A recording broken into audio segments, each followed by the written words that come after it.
This is one of the few medical emergencies in rheumatology, and it's always it's important that we get the pathways right for this.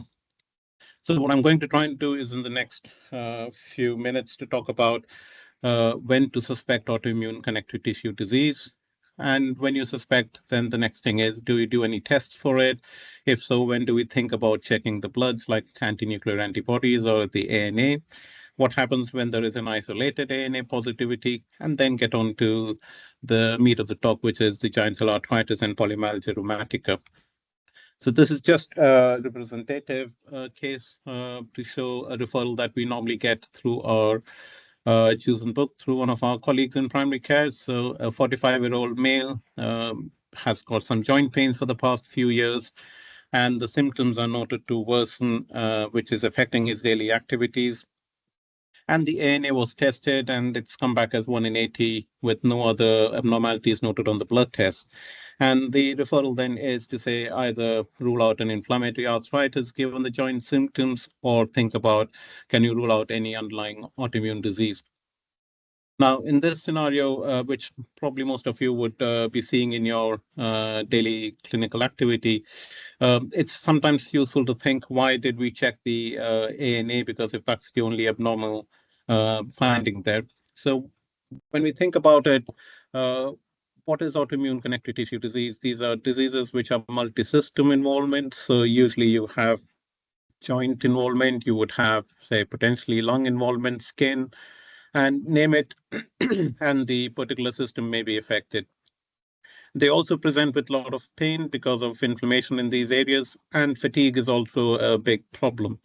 And we know that none of these symptoms are specific to a particular autoimmune disease. It's specific, it can be seen in lots of other conditions, say, for example, chronic pain, or even with fibromyalgia.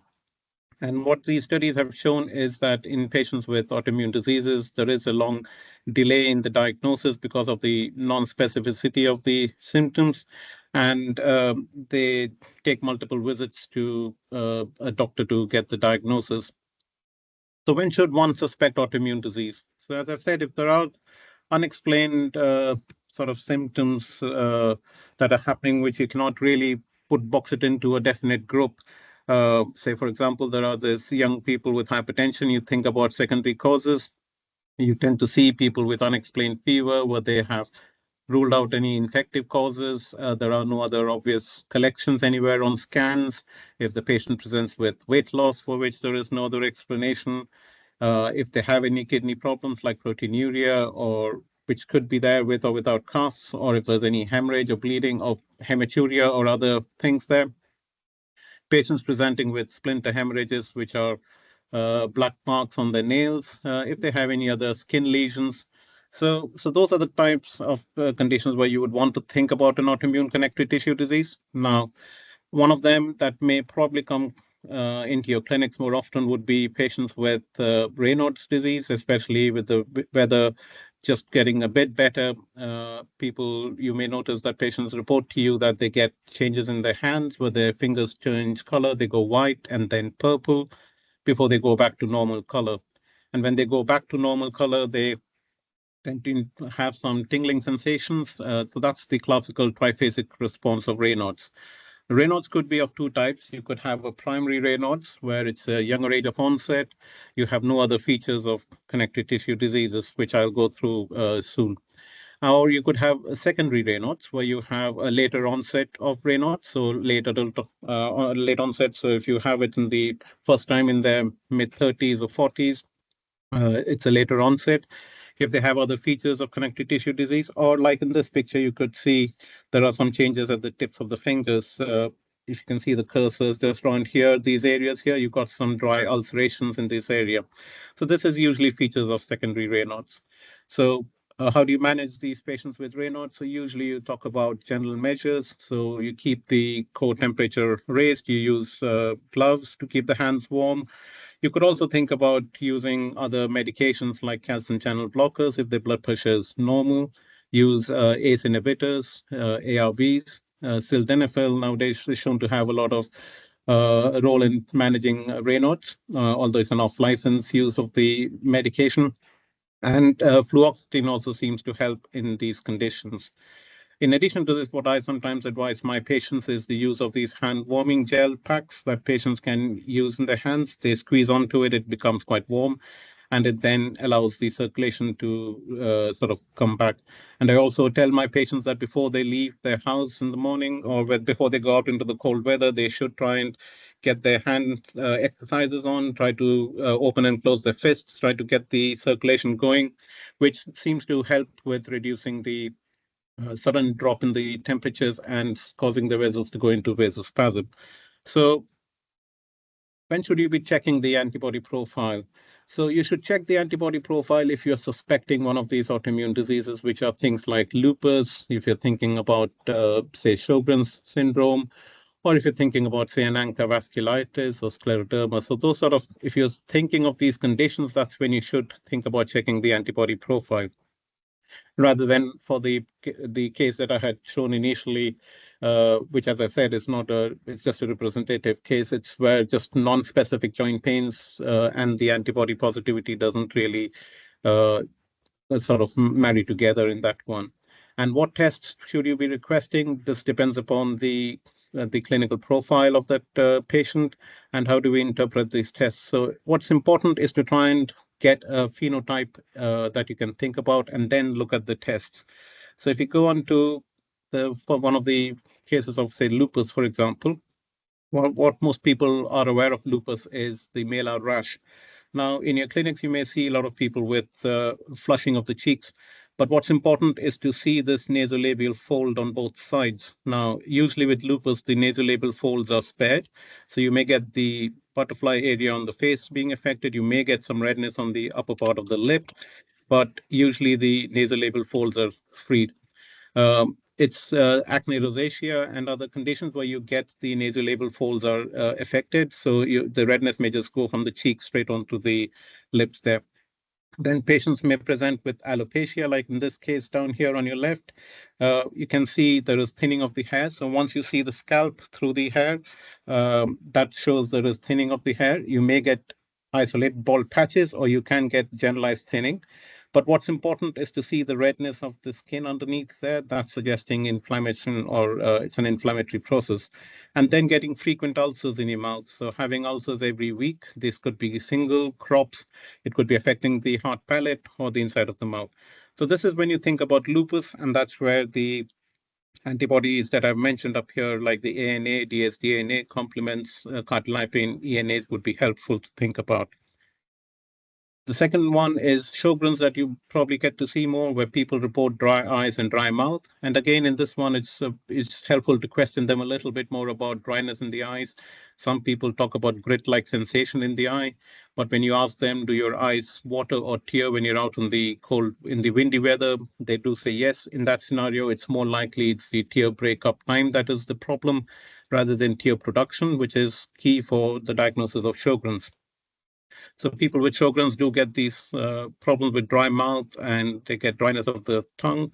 And they also get swelling of the parotid glands or the salivary glands.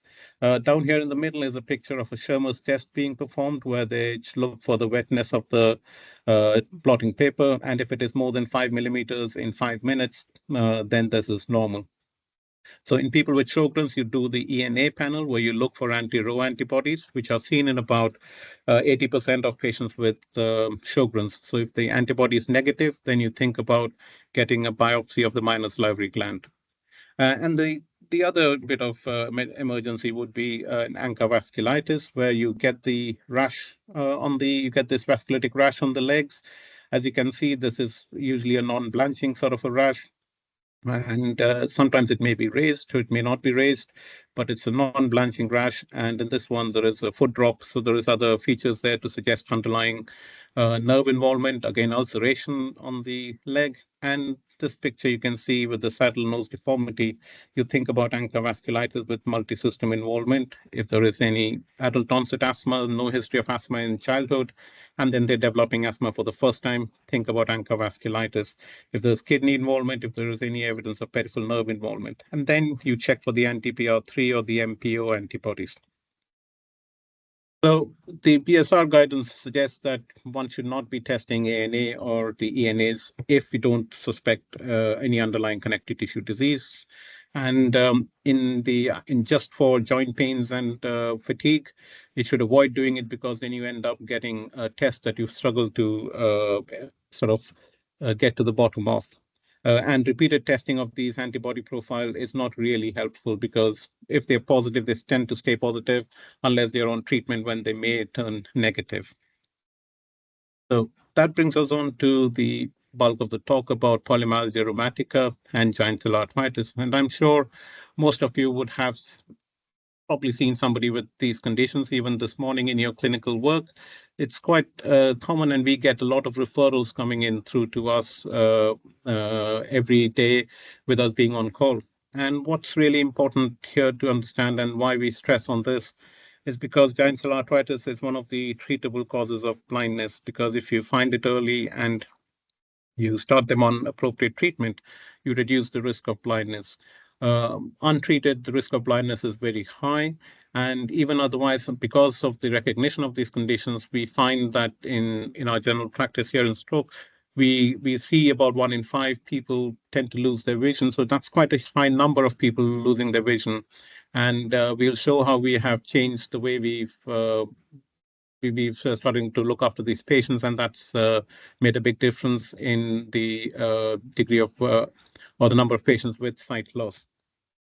So previously, it was thought that polymyalgia rheumatica and giant cell arthritis were two different entities, but now it's felt that it's more or less an amalgam of things. So you start off at one spectrum, is the polymyalgia, at the other spectrum is giant cell arthritis. So most patients with giant cell arthritis will have polymyalgia, and a small number of patients with polymyalgia do have features of giant cell arthritis. And as you probably notice that we don't use the term temporal arthritis that often, and it's more down as giant cell arthritis. That's because if you talk about temporal arthritis, people just assume that it's going to be just around the temporal arteries being affected, nothing else. But clearly, although that is what's visible, but it's affecting other major vessels, and then it can result in complications from there. So you have the new way of classifying these. You have the cranial GCA, which is the old temporal arthritis. You have extracranial GCA because now you have these newer modalities of investigations like PET-CT scans, which pick up that patients have involvement of the large vessels. The cranial GCA is picked up on temporal artery scans. And then you have the PMR, where people report with proximal girdle stiffness around your shoulders and the hips. So when do you think about polymyalgia rheumatica? So you think about polymyalgia rheumatica in people over the age of 50. Both GCA and PMR is very uncommon below the age of 50. So that's if you find people with symptoms, it's not saying that it will never ever happen, but it's very, very unlikely. So if you do find those patients, that's when you may want to get in touch with the rheumatology team so that we can review these patients and decide what we need to do. The onset's usually a subacute onset over a couple of weeks' time. Very rarely that they have a sudden acute onset of these symptoms. It usually is presenting with proximal girdle involvement, usually from the elbow up to the shoulders, from the knee up to the hips. Very unlikely that polymyalgia would present with peripheral joint involvement. But there is this particular condition. You may have seen it in some of our letters, what we call as RS3PE, which stands for remitting symmetrical seronegative synovitis with pitting edema. In this, the patient presents with puffy hands, and which will have pitting edema or the dorsum of the hands. Patients usually report that they're stiff in the mornings, they struggle to get out of bed, and it takes them over half an hour to 45 minutes to get going. And they may have other constitutional symptoms of loss of appetite, weight loss, fatigue, tiredness may all be there. And in all patients with polymyalgia, do always ask the question about temporal headache, any visual disturbances or jaw claudication. And I'll come to those a bit later. It's also important to make sure that we're not missing out on any of the mimics of polymyalgia rheumatica, so things like infection, cancers, any other systemic features of thyroid disease. They may have mechanical symptoms like impingement of the shoulders could be present, and that might be the reason why they are unable to move their shoulders. So if it is unilateral, then it'll be less likely this is polymyalgia. So you've got to think on those lines. And very rarely, rheumatoid arthritis can sometimes have a polymyalgic pattern to it. So what are the investigations that you could be considering to do in this scenario? You may want to check the bloods to look for inflammatory markers before you start people on steroids, because some of these inflammatory markers are quite sensitive to steroids and may uh, drop quite significantly with the start of steroids. So we usually check the CRPs in addition to the routine bloods, that is full blood count, liver functions, and kidney functions. From a treatment perspective for polymyalgia rheumatica, we recommend that people start on prednisolone, and we use lower doses than that we use for giant cell arthritis. So studies have shown that about 75% of patients with polymyalgia rheumatica respond very well to doses of steroids less than 15. So if polymyalgia is what you're suspecting, then you need lower doses of the steroids. And usually the recommendation is that you are on that dose of steroids for 2 to 3 weeks, and then you reduce it down by 2.5 milligrams every couple of weeks till you get to a daily dose of 10 milligrams. And then the reduction is a little bit more slower at 1 milligram every 6 to 8 weeks. And just make sure that patients, once they're started on steroids, they are on GI protection with some PPI or any of the other antacid medications. And if they're over the age of 70, then they should be on bisphosphonate, either alendronic acid or risedronate. And if they're going to be on steroids for more than 3 months. So that's the indication. So most of these polymyalgia patients will be on steroids for longer than that, and therefore they should be on bisphosphonate. If they're less than 70, then check a FRAX assessment to see do they qualify for treatment or do they qualify for having a bone density scan request. So when would you want to refer a patient with polymyalgia to rheumatology? I mean, most of the polymyalgics, if they're quite straightforward, you could manage them uh, in your clinics. But if you find the symptoms, they have atypical symptoms, if they have normal inflammatory markers. Now, this is always a tricky one. We know that the number of patients with normal inflammatory markers are less than 4%. So it's a very small number that have normal inflammatory markers and have these symptoms. But there are also those patients. So if you find somebody with normal inflammatory markers and quite typical symptoms, do refer to us. If they are sort of around 50 or just under 50, and they have symptoms, do send the patient over to us. And if there are other symptoms like significant weight loss, think about other causes that may be causing the weight loss and refer appropriately. And what we do say is the response to steroids. So most patients, when they're started on steroids, they find within a few days it's really impressive response to the steroids. But if you don't improve by about 70% within a week, then that should make you think, well, could this be something else? And that's probably where you may want to refer the patient to rheumatology. The other one where you may want to refer early on is if they are getting side effects with steroids, or if there are other pre-morbid conditions like brittle diabetes or osteoporosis, where you're worried that you don't want to give the patient exposure to large doses of steroids, you may want to refer to us. Recently, I had a patient who had psychosis with oral steroids, but interestingly, his symptoms didn't worsen with IM depomedron. So the IM depomedron helped with his joint symptoms, but did not give him any psychotic episodes. So there are other ways of managing. I've got a horrible one then. Have you? So there are other ways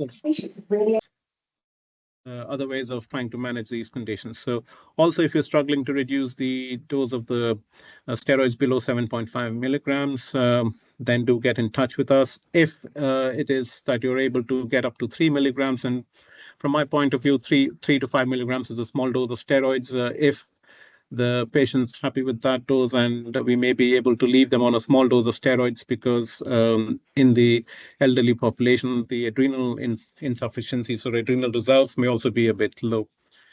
So Giant cell arthritis, as I've said, it's one of the medical emergencies in rheumatology, and this is one that we are always sort of worried about in our referrals coming to us.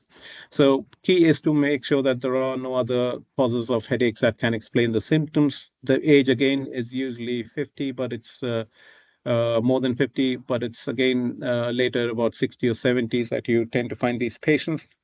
The headache's reported as a new headache. It's usually insidious in onset and it's on one side. Now, this could be over the temporal side. Some patients report the pain to extend all the way from the occiput to the temporal side. And sometimes it may be so severe that they can't rest their head on a pillow. They find brushing their hair or toweling their head to be really sore and painful. So those are the type of patients that we would be more concerned and would like to see sooner. Jaw claudication. Now, you probably wouldn't have heard of this chewing gum test, which more than the name of the test, I think it sort of demonstrates what jaw claudication is. I think it was published in the NEJM in 2016, where they noted that in the US, one of the rheumatologists gave his patients gum to chew to see how long after starting chewing that they produce the symptoms. So this patient with giant cell arthritis produced the symptom in about a couple of minutes. And then when he was given the steroid treatment after a few weeks, when he tried the test again, he went up to about 6 to 8 minutes without any pain. So it just shows you that that is what jaw claudication really means. It's not that pain that comes on straight away on eating your food, but when you're on eating some soft food and it takes a couple of minutes and then the patient reports an aching sensation down the jaw, which then takes a minute or two to resolve after stopping the activity, that's jaw claudication. And that's usually suggestive of high risk giant cell arthritis. Diplopia, amaurosis fugax, or if they have any visual loss, those are all suggestion of giant cell arthritis. And as I've said, that most people with giant cell arthritis may have some features of polymyalgia rheumatica. So this is a South End giant cell arthritis probability score. So I've just put the link at the bottom there. So if you go onto this RumaCalc, you could get this probability score. So it just basically shows you that the younger you are, the very unlikely you're going to have you could score on the score. So the higher you are, you score more, and the duration of symptoms also it's less than 6 weeks, and if you're more than sort of 6 months, you score very low on that. And the laboratory markers again. The American College of Rheumatology have taken 10 as a cutoff to say any CRP more than 10 is significant. So you can see you get more marks, more points for that. And when you do this calculation, it gives you a score. You can have a low probability if it is less than 9. Between 9 to 12, it is thought to be an intermediate probability, and more than 12, it's a high probability of having giant cell arthritis. So it's something that you could always think about or refer to when you see your patients to say, do they have low, moderate, or intermediate probability? So what do you look out for in patients with giant cell arthritis? So you look out for the pulsations in the temporal artery. Are the arteries palpable? Are they tender? You check for the radial pulses on both sides to look for any evidence of radial delays, which can happen with involvement of the arch of the aorta or its branches. Look for any evidence of bruit over the subclavian or the axillary arteries. Check for scalp tenderness. Sometimes they may have more occipital pains there. And always, if possible, get the blood tests done before starting on steroids. We tend to use the CRPs more often than ESR because the ESR can be impacted by other causes, for example, anemia, or if there is increased protein, if they have got hypergammaglobulinemia, they all tend to have an impact on the ESRs. All patients of GCA do refer in. If they do not have any visual symptoms, to contact the rheumatologist on call. It's between 9 a.m. to 7 p.m. And then we are now, I think I've been told in the last couple of weeks, through Consultant Connect, we are able to be contacted. If you have a strong suspicion of giant cell arthritis, as discussed previously from the symptoms, do start them on steroids and give us a call. Asma will talk after this about what are the proposed alternative access routes into rheumatology. If the patient presents with visual symptoms, do start steroids and also get in touch with the emergency eye clinic. In primary care, as I've said, inflammatory markers is what we would look out for. check sugar levels, HbA1c, and also once they're established on steroids, to keep a close watch on their sugar levels, because that might increase with the steroids. In secondary care, we think about other tests like protein electrophoresis. We also check out for PET-CT scans and temporal artery scan, which is done. The temporal artery scans are done under the rheumatology services at Bradwell Hospital. And in the past, we used to use more temporal artery biopsies, but of late we have reduced the use since we got more access to temporal artery ultrasound scans. The treatments, most of you are aware of, it's 60 milligrams a day. You start with if there are symptoms of jaw claudication or visual symptoms. Otherwise, in the absence of those two, we start at a lower dose of 40 milligrams. And the reduction is at 10 milligrams every 2 weeks up to a dose of 20. Then it's reducing by 2.5 milligrams every 2 weeks till a dose of 10. And then you reduce by 1 milligram every month. So it's a little bit quicker than the polymyalgia rheumatica. If there is evidence of visual loss, then you use IV methylpred. We use that very infrequently. The stomach protection and bone protection is quite similar for polymyalgia rheumatica. Previously, we would have talked about aspirin in treating patients with polymyalgia or with giant cell arthritis, but nowadays there is no evidence base to say that either statins or aspirin should be routinely used. They're only used if there are other risk factors that would require the thromboprophylaxis or need for them to be on a statin. So the fast track pathway is what's being pushed across the whole of the nation, because this seems to reduce the risk of blindness by rapidly identifying these patients, and we reduce the risk from 1 in 5 to less than 2% in places where they have instituted this fast track pathway. So what we try to aim to do is to try and see patients within a day or two of their referral into rheumatology. Most of our referrals come from primary care, but we do get the odd referral from acute medicine, from the ophthalmologist, and also from the neurologist. And where bloods are not requested, we try to get the bloods done, and we organize the temporal artery ultrasound. We have slots every day for the temporal artery scans, and these are usually, we are able to get them done within a week of them being started on the steroids. So, but most of our patients will have the scans done within 2 to 3 days of the GP contacting us. So what we then do is, once the scans are done, then review the scan results and then make a plan for long-term management. And what we found is that this has a huge impact on cutting down on the visual loss. Just a few slides on about what are the different types of active diseases when all these symptoms are present. When do you call them to be relapsing is when you have recurrence of these symptoms of jaw claudication, stroke, or scalp necrosis, or you have evidence of inflammation on PET-CT scans. And refractory is if they're not responding to standard therapy, and remission is when there's no evidence of disease activity. So what do you do when patients have relapses in their giant cell arthritis symptoms? So if they have recurrence of the headaches, then go back to the previous dose of the prednisolone rather than jumping all the way to the top. And usually that tends to settle down. And even in polymyalgia, it works similarly. But if the patient develops jaw claudication or tongue claudication, then use the higher dose of 60 milligrams. Otherwise, if there is relapse of the giant cell arthritis without the visual or jaw symptoms, then go back onto 40 and then reduce it down again. And do think about adrenal insufficiency for a reason why you're unable to drop the dose of the steroids down. If there is this risk that you think about, then do get the endocrinologist involved, unless, of course, the patient's under our care. And then we can organize a Shotz-Actin test. Just a slide on what are the things that we would use as disease-modifying or steroid-sparing agents. Methotrexate and leflunomide is with standard doses that's mentioned there. And the monitoring, as most of you would be aware, every fortnight for the first 6 weeks, then monthly blood monitoring for 3 to 6 months, and then every 3 months. We are able to use a biological agent called tocilizumab, but it's only in patients with relapse or refractory disease, and we can only use it for 12 months, after which we have to go back to a standard disease-modifying agent. But this needs the positive evidence on temporal artery ultrasound, biopsy, or PET-CT. Hence, we try to get most of our patients to have these temporal artery scans.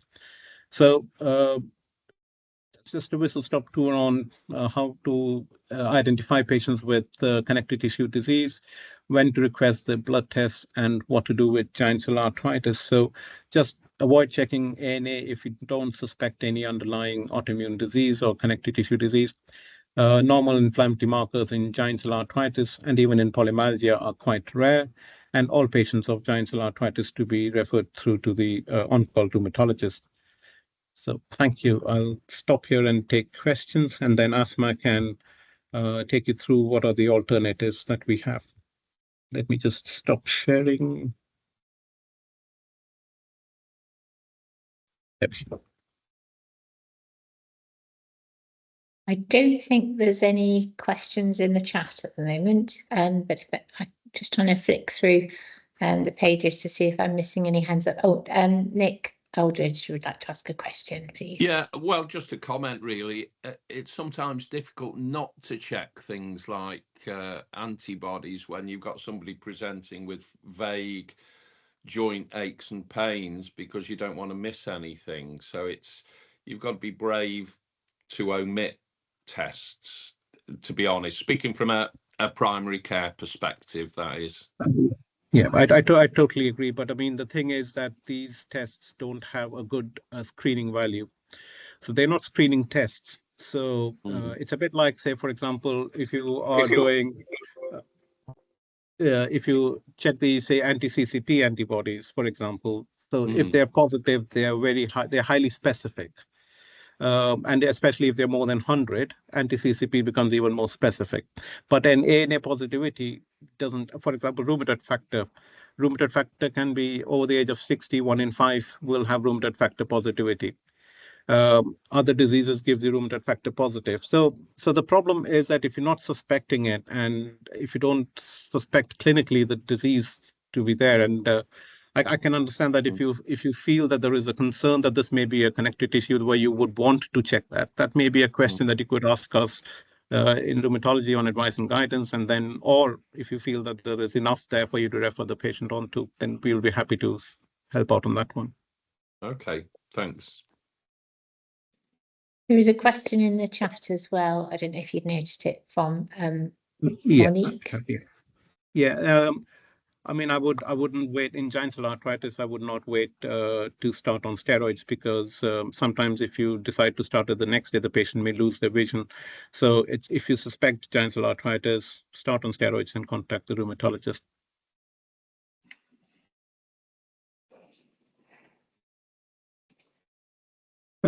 Yeah, the rheumatoid factor has been stopped. I think the immunologist had been in discussion to say, simply as I've said, that the rheumatoid factor is very non-specific. So the specificity is very low for rheumatoid factor. So just rheumatoid factor positivity doesn't mean anything. And that's why the anti-CCP, if the anti-CCP is positive, then that is more specific. And therefore, if you have somebody with joint pains and positive anti-CCP, they're more likely to have rheumatoid arthritis rather than somebody with non-specific joint pains and say a rheumatoid factor of 20.4 against a normal of 20. So rheumatoid factor is not specific.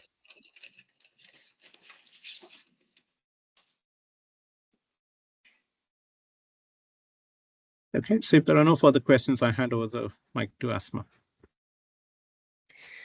Good afternoon, everyone. Thank you for inviting us to your meeting. It's a pleasure to meet you all today. So I will today I will propose for you a project I'm working on with my colleagues to improve as well the GCA referral from primary care to us. I had a feedback from some of my friends and colleagues from a primary care, how difficult it is to refer GCA patients because of the difficulties in switchboard and all that. So let me share my screen and start my presentation. It's not a big one, but I'm happy, but I would be interested to have your opinion about it. So is everyone seeing my screen? Yes, it's that's great. not in Thank you. slideshow yet, but we can see Okay. it. Yeah. Perfect. Yeah, that's Okay. great. So, as I said, this project aims to improve the GCA referral process from the primary care to rheumatology services at Haywood Hospital. We address the common challenges and implement a streamlined email-based referral system to secretaries. So our goal is to reduce delay, improve communication, and ensure timely patient care. So basically, as I said, the key objectives is to reduce referral delays, minimize the time between the GP referral and rheumatology consultation, improve the quality with referral containing all necessary information for proper triage. Again, establish a clear, efficient, secured email-based referral pathway, which can reduce the burden on the GP and our rheumatology team as well. So the current challenges is, so the thing that sometimes it's missing clinical information or diagnostic results can delay the triage and prioritization. So we have some referrals through the triage system for the GCA, which obviously sometimes that can cause delay and can be delay the diagnosis. A major thing is the communication barrier, as we already have now the telephone line available during the Monday to Thursday, but the problem that I had a feedback from my colleagues that there are difficulties with the communication channels. So staying on the phone for half an hour, waiting for someone to pick up the phone, is the same way around. If we needed more information, we need to speak to the to yourself, to the primary care to get more information. Again, it can take about half an hour or more waiting on the line. So this is obviously taking from the time from our clinics and looking after our patients. Also the administrative burden. So it's a telephone process. Sometimes it can be time consuming, as I said, for all parties involved. So the proposed solution for me, it includes two parts. The part that is available currently is a dedicated email address. It's haywoodrheumatology.secretaries@mpft.nhs.uk. So we are hoping that if you had any patient to refer on that email, send email with the basic information about this patient. I will show you an example of one of our colleagues in primary care who used that service and how we responded to it. We are proposing as well to do a referral form. I have that as well. I will share my screen to show you. So this is just tick the boxes, which we can be done, and then attach it, which basically won't take time from you to do it, which have the basic and the most important things that we look at in any referral of GCA for us. So the plan is phase one in planning, which designs a referral form and email system, test for its usability and security.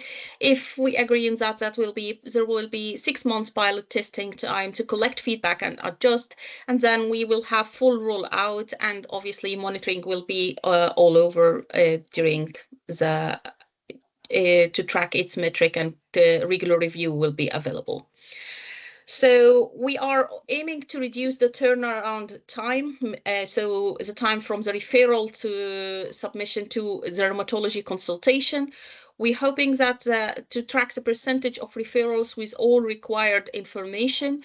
We hope that this will monitor the patient satisfaction and clinical outcomes, and again, collect the feedback from the primary care and rheumatology team on system efficacy. So as I said, like the expected benefits is faster patient care, reduced waiting time for consultation, better communication, which is the main thing I would say, clear pathways between the primary care and rheumatology team, reduced workload with less administrative burden for all staff, and improving outcome, better patient experience and clinical results. By implementing this email-based referral system, we will streamline the process, reduce delays, and improve patient care through the enhanced efficacy and communication.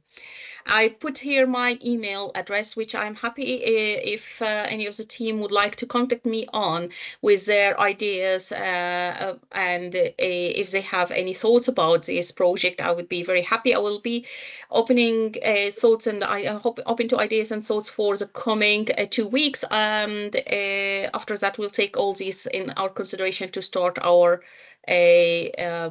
project. I will stop sharing this screen and I will screen with you an example of a referral we had through primary care. So if you can see, this is a referral we had from Accurex. Oh, sorry, you can't. Yeah, sorry, I'm just share. So can you see that? Yeah. Okay, so this is an email come from one of our colleagues, and as you say, very urgent rheumatology within 3 days, please. This lady has a background of polymyalgia, osteoporosis, dyslipidemia, attended with headache, jaw pain.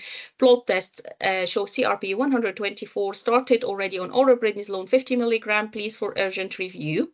So what happens that the email was sent for this rheumatology secretary's email, then it was automatically forwarded to the on-call, first and second on-call, and they have to confirm that they have received this referral. So someone have to confirm that this is received and action taken. So as you can see, this is taken from the time of the GP, maybe 2 minutes, and then action, and then we didn't need to ring back the GP or anything. We started to ring, we contacted the patient, arranged ultrasound, and that basically took in total around half an hour. Everything was there. I will stop sharing this flag and this screen, and I will share now with you my proposed again referral form that can be attached rather than just writing these 2-3 lines, just because sometimes we wanted more information, and it would be so rather than ringing you back to have this information, if we can fill this referral form, that would be easier. So are you seeing this screen now? We are. Yeah, so this includes basic things, patient information, the clinical presentations, and again, it ticks a box, and clinical findings, it ticks a box, and again, investigations done, if it's done, what it is, and what the results, and then the treatment initiated, yes or no, and what dose, and the start date, and if there was any response to treatment, and if they started already on other medications. And then, as it's a complete all sections of the form, and email the completed form and attachment to the secretary's Hayward Rheumatology Secretary's email. So stop sharing, and that is my project, and I am happy to have a quick questions because I think I have 2 more minutes, and then my colleague Dr. Dota have to start his slot. Asma, thank you very much for that. I just asked, obviously we've got GPs here from South Staffordshire as well as Stoke, so would they be able to email the Hayward as well for this, or is there a different pathway for them? I think this should be the same.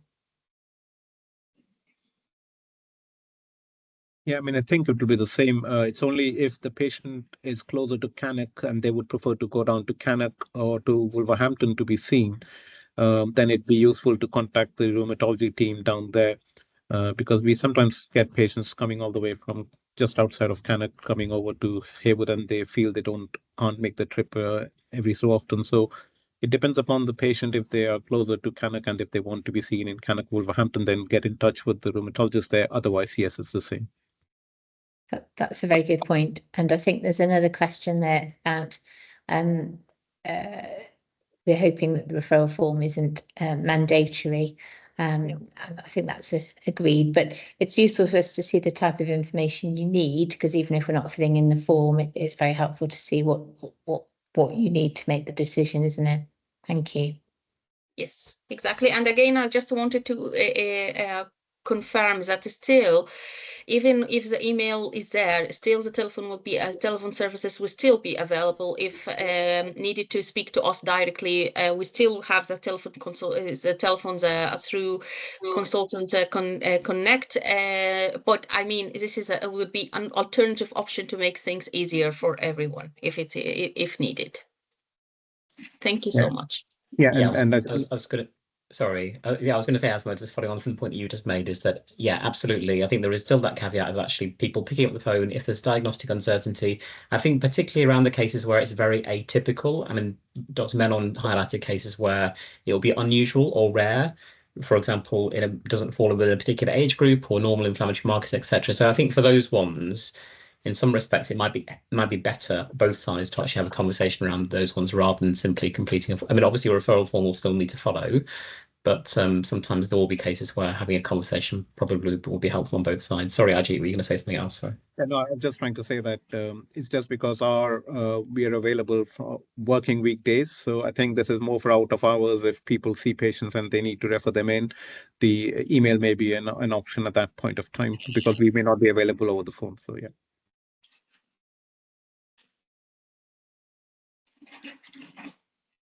Sorry, was it, I think, Dr. Brown, did you want the email, the secretarial email in the chat? Didn't, I think is maybe what you wanted, so we can put that in the chat, can't we?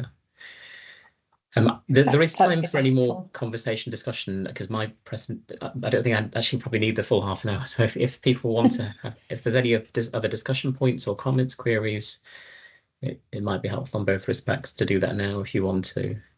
Anything, because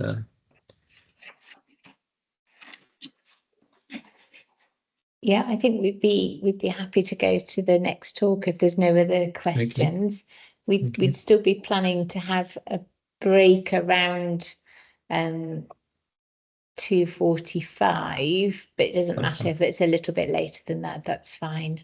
It might be earlier than that too. Okay. That's fine. Okay, fine. Okay. So I will take over now. Just give me 1 second. So I'm going to share my screen now. Thanks very much, Asma and Ajit.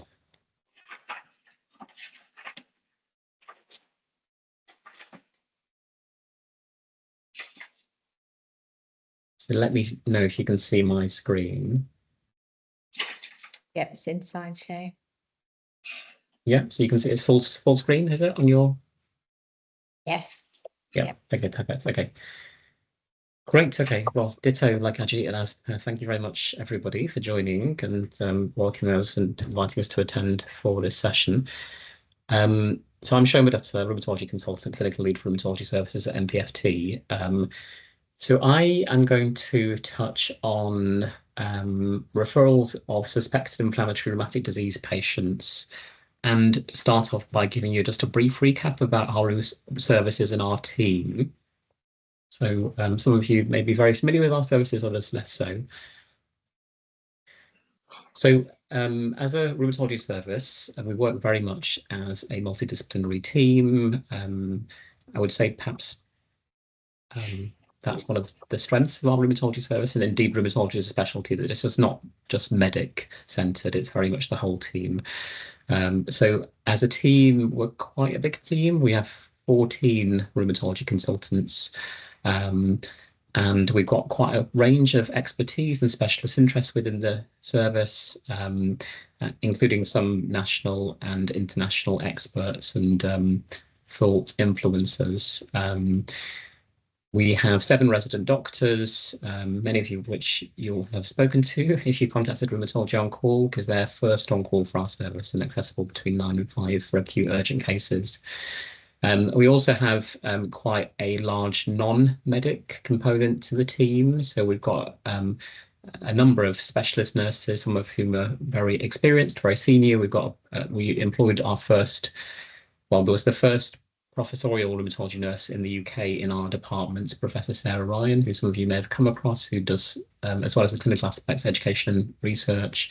We've got a number of consultant nurses, both with the general rheumatology strand, as well as in osteoporosis, and our nurses, as well as our doctors, have specialist interest in areas. So we've got specialist nurses within the biologic clinics, connective tissue disease, including lupus, rheumatoid arthritis, osteoporosis, metabolic bone and fracture liaison service. We also have our therapy colleagues, our specialist therapy colleagues. I suppose that's therapy services distinct from the community therapy services.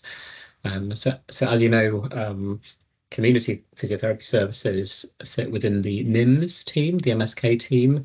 We also have dedicated therapy services and our rheumatology service. So that's the physiotherapy services, occupational therapists and podiatrists, all of which are key team players, both when it comes to the start of the patient pathway in terms of diagnostic education at baseline, and then also assisting with management as they go forwards in their condition. We've got our rheumatology pharmacy team, and we now have an advanced pharmacist who supports with various aspects of our service, including the day case unit, outpatient clinics, supports with the demand monitoring, response to medication-related queries, and also as part of the biologic pathway in terms of education assessing response to biologic therapies.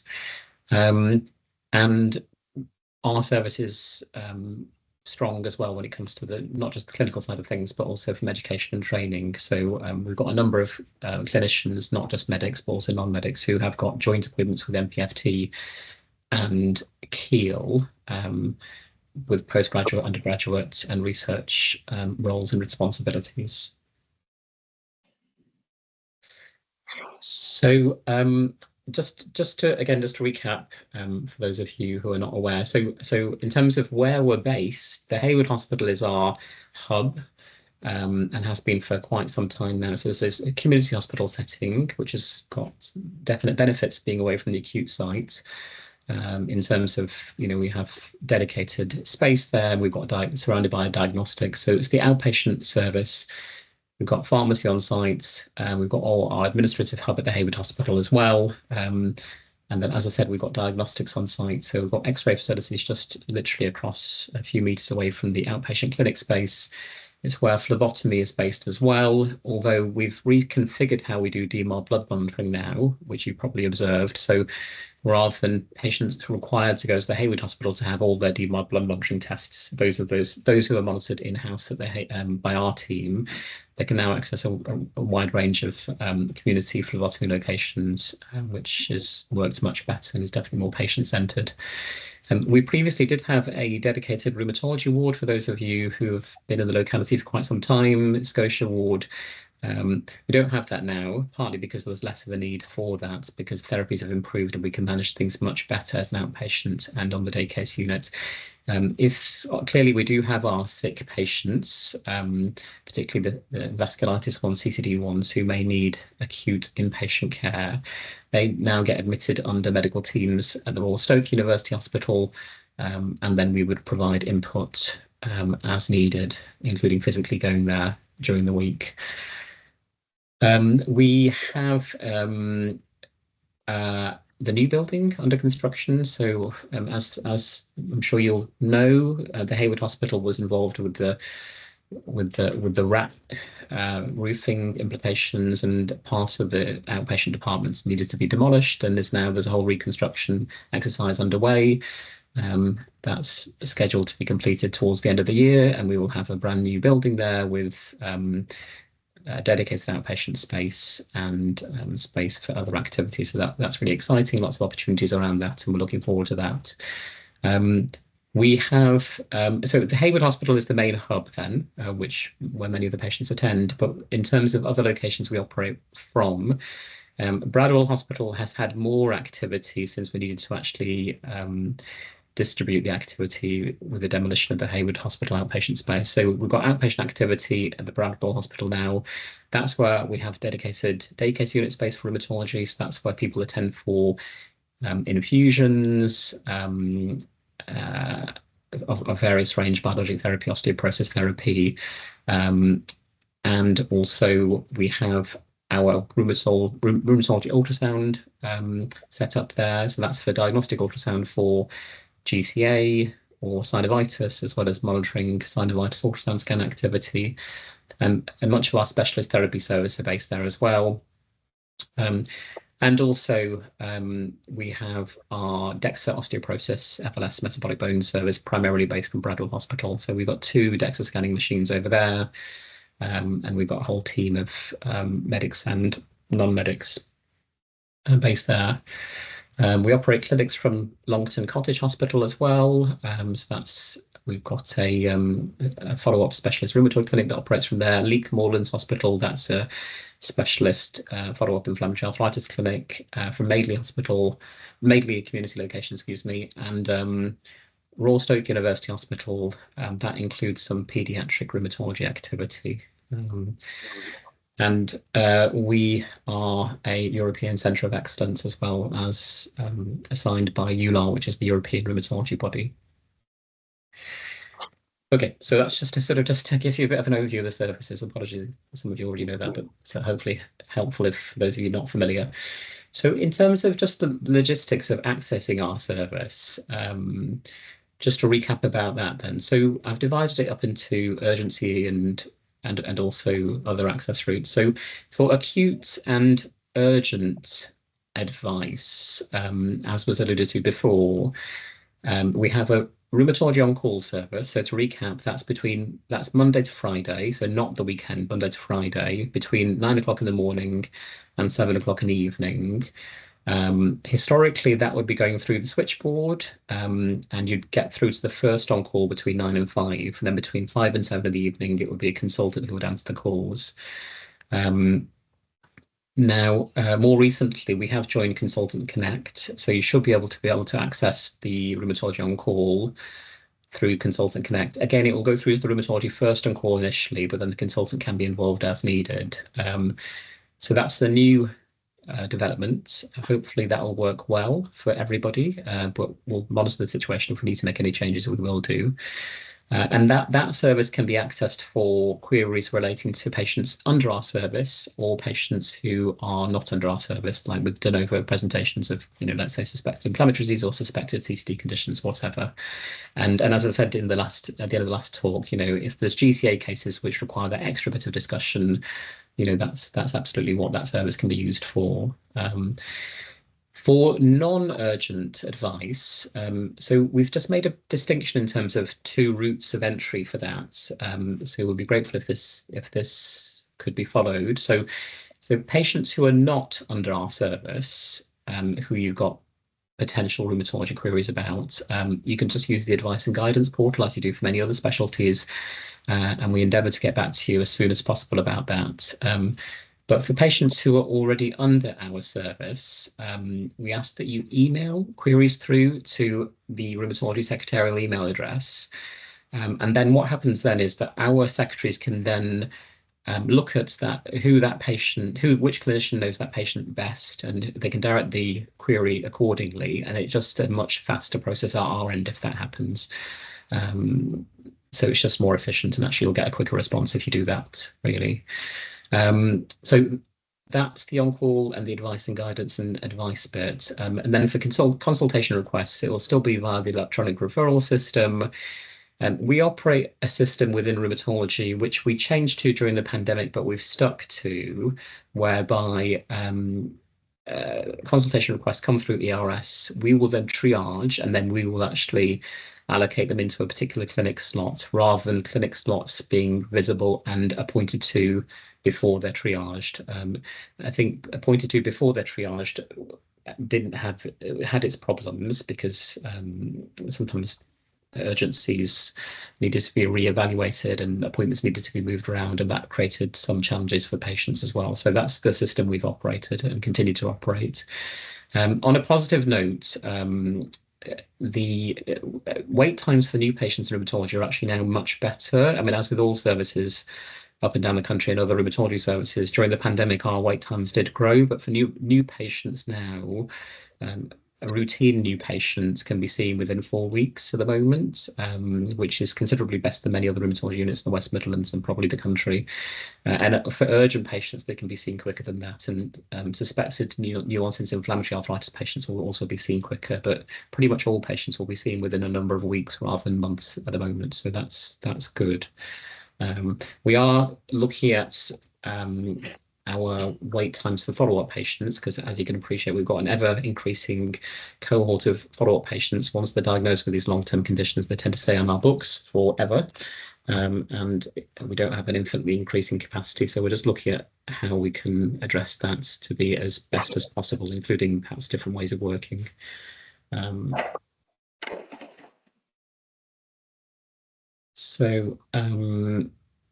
Sorry. Yeah, so in terms of rheumatology clinics, so in terms of the patients we want to see, we developed some pre-referral guidelines for use in primary care. That was distributed to all primary care colleagues. Hopefully everybody's seen that, but we can distribute it again via the appropriate forum network as needed. And that's based on national guidelines. So I suppose to simplify things, the two main cohorts of patients where we can add value most to is patients with suspected inflammatory rheumatic disease or patients with metabolic bone disease. I mean, I'm sure you all know that for patients out with those categories, so for patients with non-inflammatory disorders, soft tissue disorders, chronic pain problems, etc., there are separate services who can support with that if they need inputs beyond primary care. So NIMS, as I've touched on before, NIMS, previously known as the Musculoskeletal Service, does have their musculoskeletal assessment and diagnostic clinics and management clinics. They've got the pain service within that service, and also they've got the therapy services. So those are the avenues to support with things out with these main two categories that I put on the slide here. And if there's any doubt, then for me, that's where advice and guidance comes in, that rather than putting it through requests and thinking, if you're in doubt as to whether it should go to rheumatology or not, advice and guidance can be sort of a helpful middle ground in that scenario. And then in terms as a service for our new patient clinics, we almost have sort of three landing points to our service. We have the early arthritis clinic, we have the metabolic bone osteoporosis clinic, and then we have a general rheumatology clinic for all the miscellaneous sort of new queries that come across. We have a range of specialist follow-up clinics. Because we are a big unit, we are able to actually run a lot of specialist clinics. So we've got general rheumatology, but we've got a range of specialist clinics as well. So we've got pretty much all the consultants in our departments do a rheumatoid arthritis clinic. We've got a spondyloarthropathy clinic, which involves seeing all the spondyloarthropathies, ankylosing spondylitis, psoriatic arthritis, reactive, enteropathic. We have a dedicated connective tissue disease and vasculitis clinic, which a number of our consultants do, and we have good links with Royal Stoke University Hospital and have a local network dealing with some of the complex patients, as well as West Midlands regional CC vasculitis networks, which we're very much part of. And we have a specialist crystal arthritis clinic for the more complex crystal arthritis cases, which is led by one of our national experts, Professor Roddy. As I've touched on, we have a metabolic bone disease and osteoporosis service, and then we have a range of combined clinics as well. So we have a number of combined clinics that we run with orthopedic colleagues, and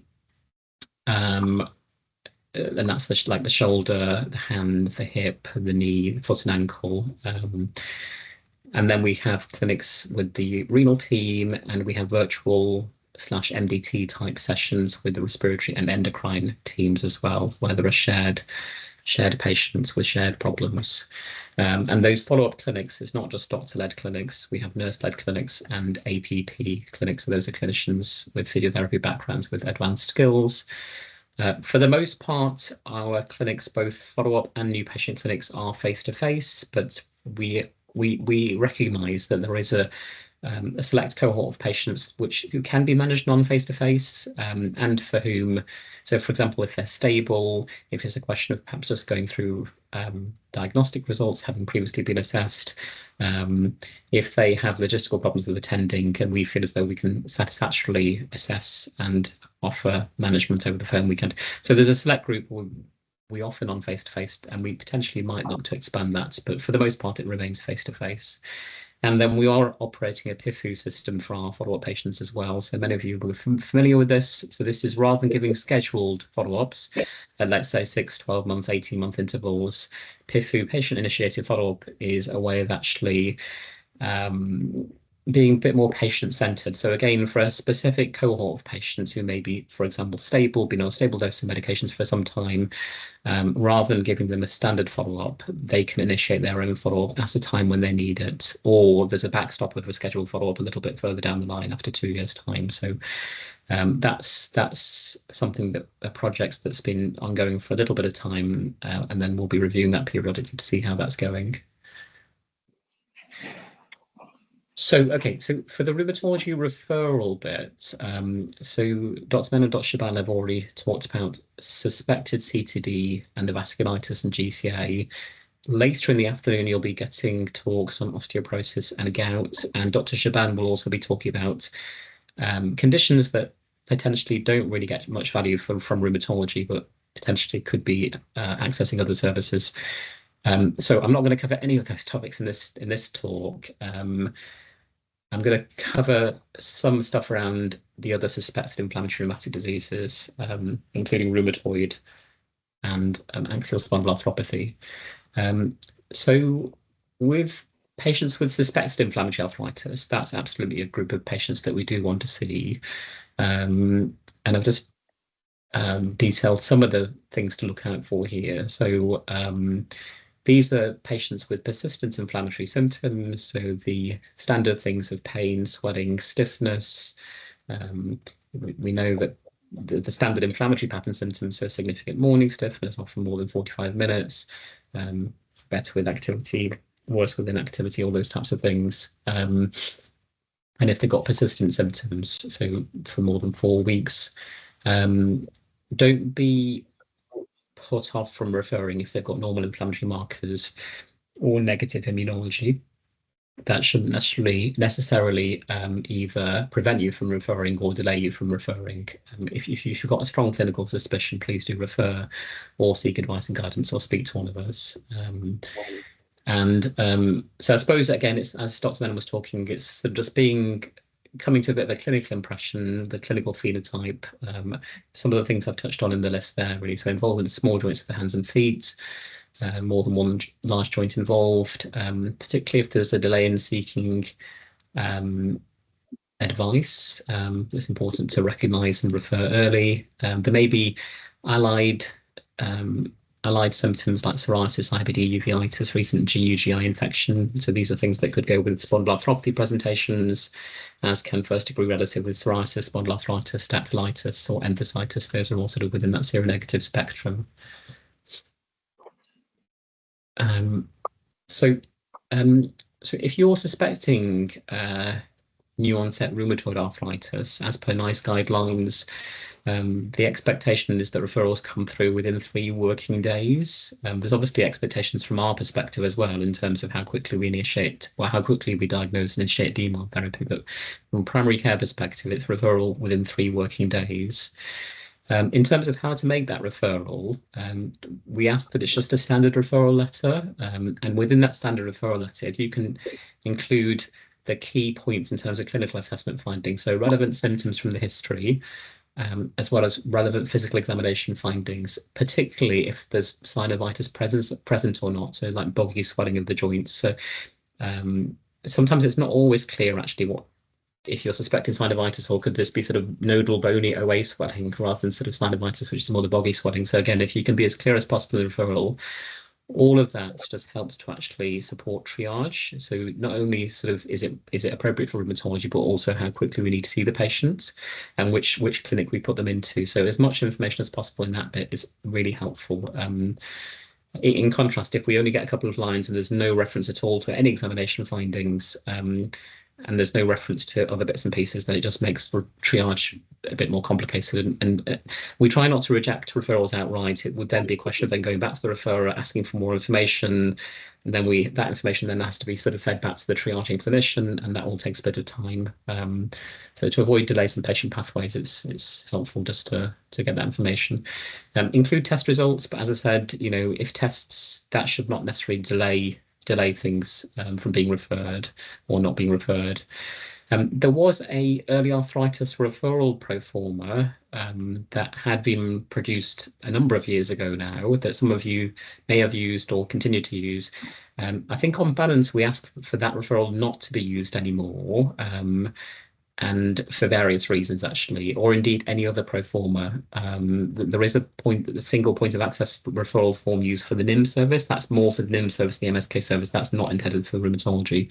So for our service, it's just a standard referral letter with the relevant information. In terms of steroids, I guess avoiding steroids as far as possible before they actually land in our service is better, because as you can imagine, it does affect the examination findings and therefore potentially does complicate making a diagnosis. If the patient's obviously struggling or there's delays, etc., again, that could be an instance where if you want to pick up the phone and have a discussion, you can do. So it's not to say that's not an option that can't be used in primary care, but it's just being mindful that it does complicate things a little bit for us. And then as an interim measure, there are obviously standard simple symptomatic relief options, NSAIDs, analgesia, cool packs, all those types of things, just to support from a symptom perspective. And then just to finish off with, for suspected axial spondyloarthritis,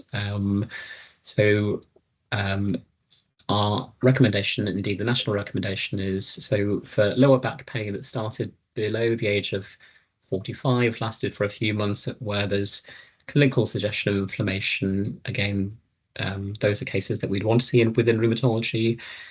And I've just listed a number of features which may make inflammation more likely. So if you've got 4 or more of those features without a HLA-B27 that's positive, then you don't need to do a HLA-B27 following this referral criteria, and you can just refer across. If you've got 3, then HLA-B27 can be tested, and that can be a 4th, and that could be helpful. And that, again, that would be suggestive in the context of the other bits to make a referral.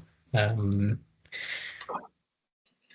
that's that really. So so as I said, I'm not going to cover the other bits because we've covered the CCD vasculitis bits, and we've covered an osteoporosis and crystal, and the things that potentially might not be good for rheumatology will be covered later on in the session. So that's me done. If there's anybody got any questions, please feel free to say so or put it in the chat. Otherwise, coffee break looms in 2 minutes. I think that was very perfect timing. So 30 minutes. Yeah, please, if anyone, it's a bit hard to look through the pages to see if anyone's got their hands up. So if anyone wants to shout out if they've got a question or write something in the chat, please open your mic and do so.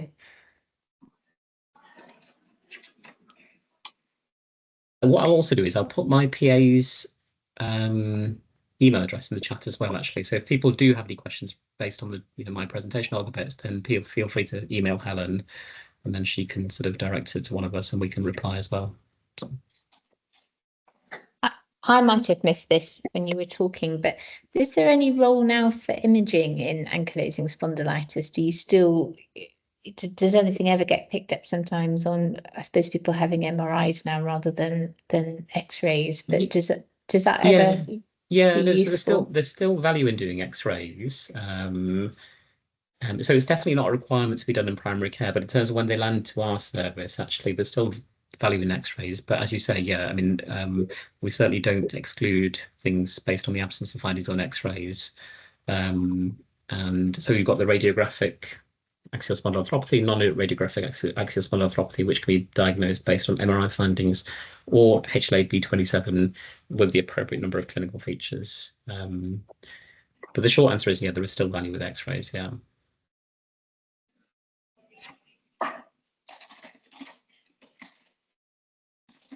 I think we tend to get pushed towards an MRI in somebody's under 45 with a back pain anyway, rather than X-ray for obvious reasons. But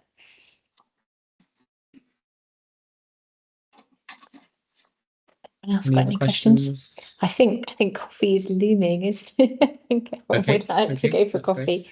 Okay. So we normally allow quarter of an hour if that's okay. So if everyone just wants to come back just before 3, so we could start it again if that's okay. Thank you to everyone. Thank you. See you in a bit.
Okay, so just quickly say welcome back. Hopefully we're just sort of everyone coming back into the room. And I believe we have Professor Zoe Paskins talking to us next on osteoporosis. Yeah, so I don't know whether you can hear me or see me.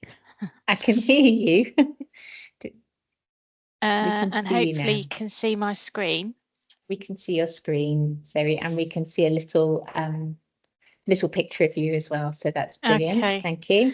Lovely. Okay. Zoe, Yeah. Zoe, show me here. What we said for the Q&A bit for the other sessions was that if you're okay with it, people could put questions in the chat during the session, and then afterwards, that's an opportunity to respond to any questions if that's okay. Yeah, of course. Yeah, that's fine. Thanks. So I think we've got half an hour, so I'm going to rattle through fairly quickly to leave more time for questions, if that's okay. So what I'm going to cover is sort of 4 steps for osteoporosis, thinking about identification, assessment, then in terms of management, what the thresholds for management are and how we choose medicines and make referral decisions, and a little bit about discussing medicines with patients, and then a little bit about follow-up and review. And I'm going to touch on the guidelines on the right. So I'm starting the talk's sort of framed around the NICE quality standards, which have been out for some time now, which really cover these 4 areas. The NICE main osteoporosis clinical guideline is in the process of being updated. It's going to come out at the end of the year or early next year. But there have been 2 recent technology appraisals about romosozumab and abaloparatide, which I'm going to cover as 2 new high-cost drugs. And I'm going to be talking about the National Osteoporosis Guideline Group, and this has recently undergone a minor update at the end of last year. So these guidelines are included in the talk. So just to start us off before we start thinking about identification, I think it's helpful just to pause and think about what we're talking about when we say osteoporosis, because we could either be talking about T-scores and that magic threshold of -2.5, which is the threshold for osteoporosis, or we could be talking physiologically about a condition of bone fragility which predisposes to low trauma and low energy fractures, so particularly at those 5 sites. And I'm going to cover this again a bit later on about what a fragility fracture is, but it's spine, wrist, femur, humerus and pelvis. So before we had bone density scans, we used a physiological diagnosis, so people who were fracturing bones easily. But of course, over the last 25 years or so, we've had this T-score definition. And I just want to mention that a lot of people think that this T-score definition is not really fit for purpose anymore. And in fact, in North America, they have a completely different approach to the clinical diagnosis of osteoporosis. So we know that bone density scans are not the be-all and end-all, and they don't identify everyone who's got bone fragility. So that's going to be a bit of a theme throughout the talk. So why is osteoporosis important, and why should you listen to me harping on for the next 20 minutes or so? Well, it's common. So there's over 500,000 fragility fractures in the UK every year. The fractures are really impactful, so they don't just heal. They're the 4th leading cause of disability, above common chronic conditions like COPD, stroke and Parkinson's, and they cost the NHS a lot of money every year. And actually the personal impact of these is huge. So these are some words that people have used to describe themselves who've got vertebral fractures or spinal fractures, taken from a Royal Osteoporosis Society report. And there's some really powerful words in there about feeling grotesque, ashamed, embarrassed, the body shape changes that compression spinal fractures can result in. And so it's not just a case of mild wedging, you know, these fractures lead to massive impact. And locally, we've had a couple of cases of suicide in male patients with vertebral fracture, which led us to do some research at Keele to show that suicide and self-harm are more common in people who've got spinal fractures. So on that first of the 4 steps, so the first step is identification. So the quality statement for osteoporosis says that we should be looking for 3 things when we're identifying people. So people with a prior fragility fracture, people taking regular systemic glucocorticoids, or people with a history of falls. Now, if you look in the old NICE guidance for osteoporosis or the NOG guidance, there is a much longer list than those three things. And I've just highlighted some of them here. So if you think your practice is really good at identifying people already in these three areas, then to do even better, you can start thinking about diabetes, people on with early menopause, people on androgen deprivation therapy, all these other categories, but there's actually a huge long list of risk factors. But these are the three probably most important ones to focus on first of all. Now, for people with prior fragility fractures in our locality, they should be picked up by fracture liaison services. Only 50% of the UK has got a fracture liaison service, so we're lucky to have one in Stoke.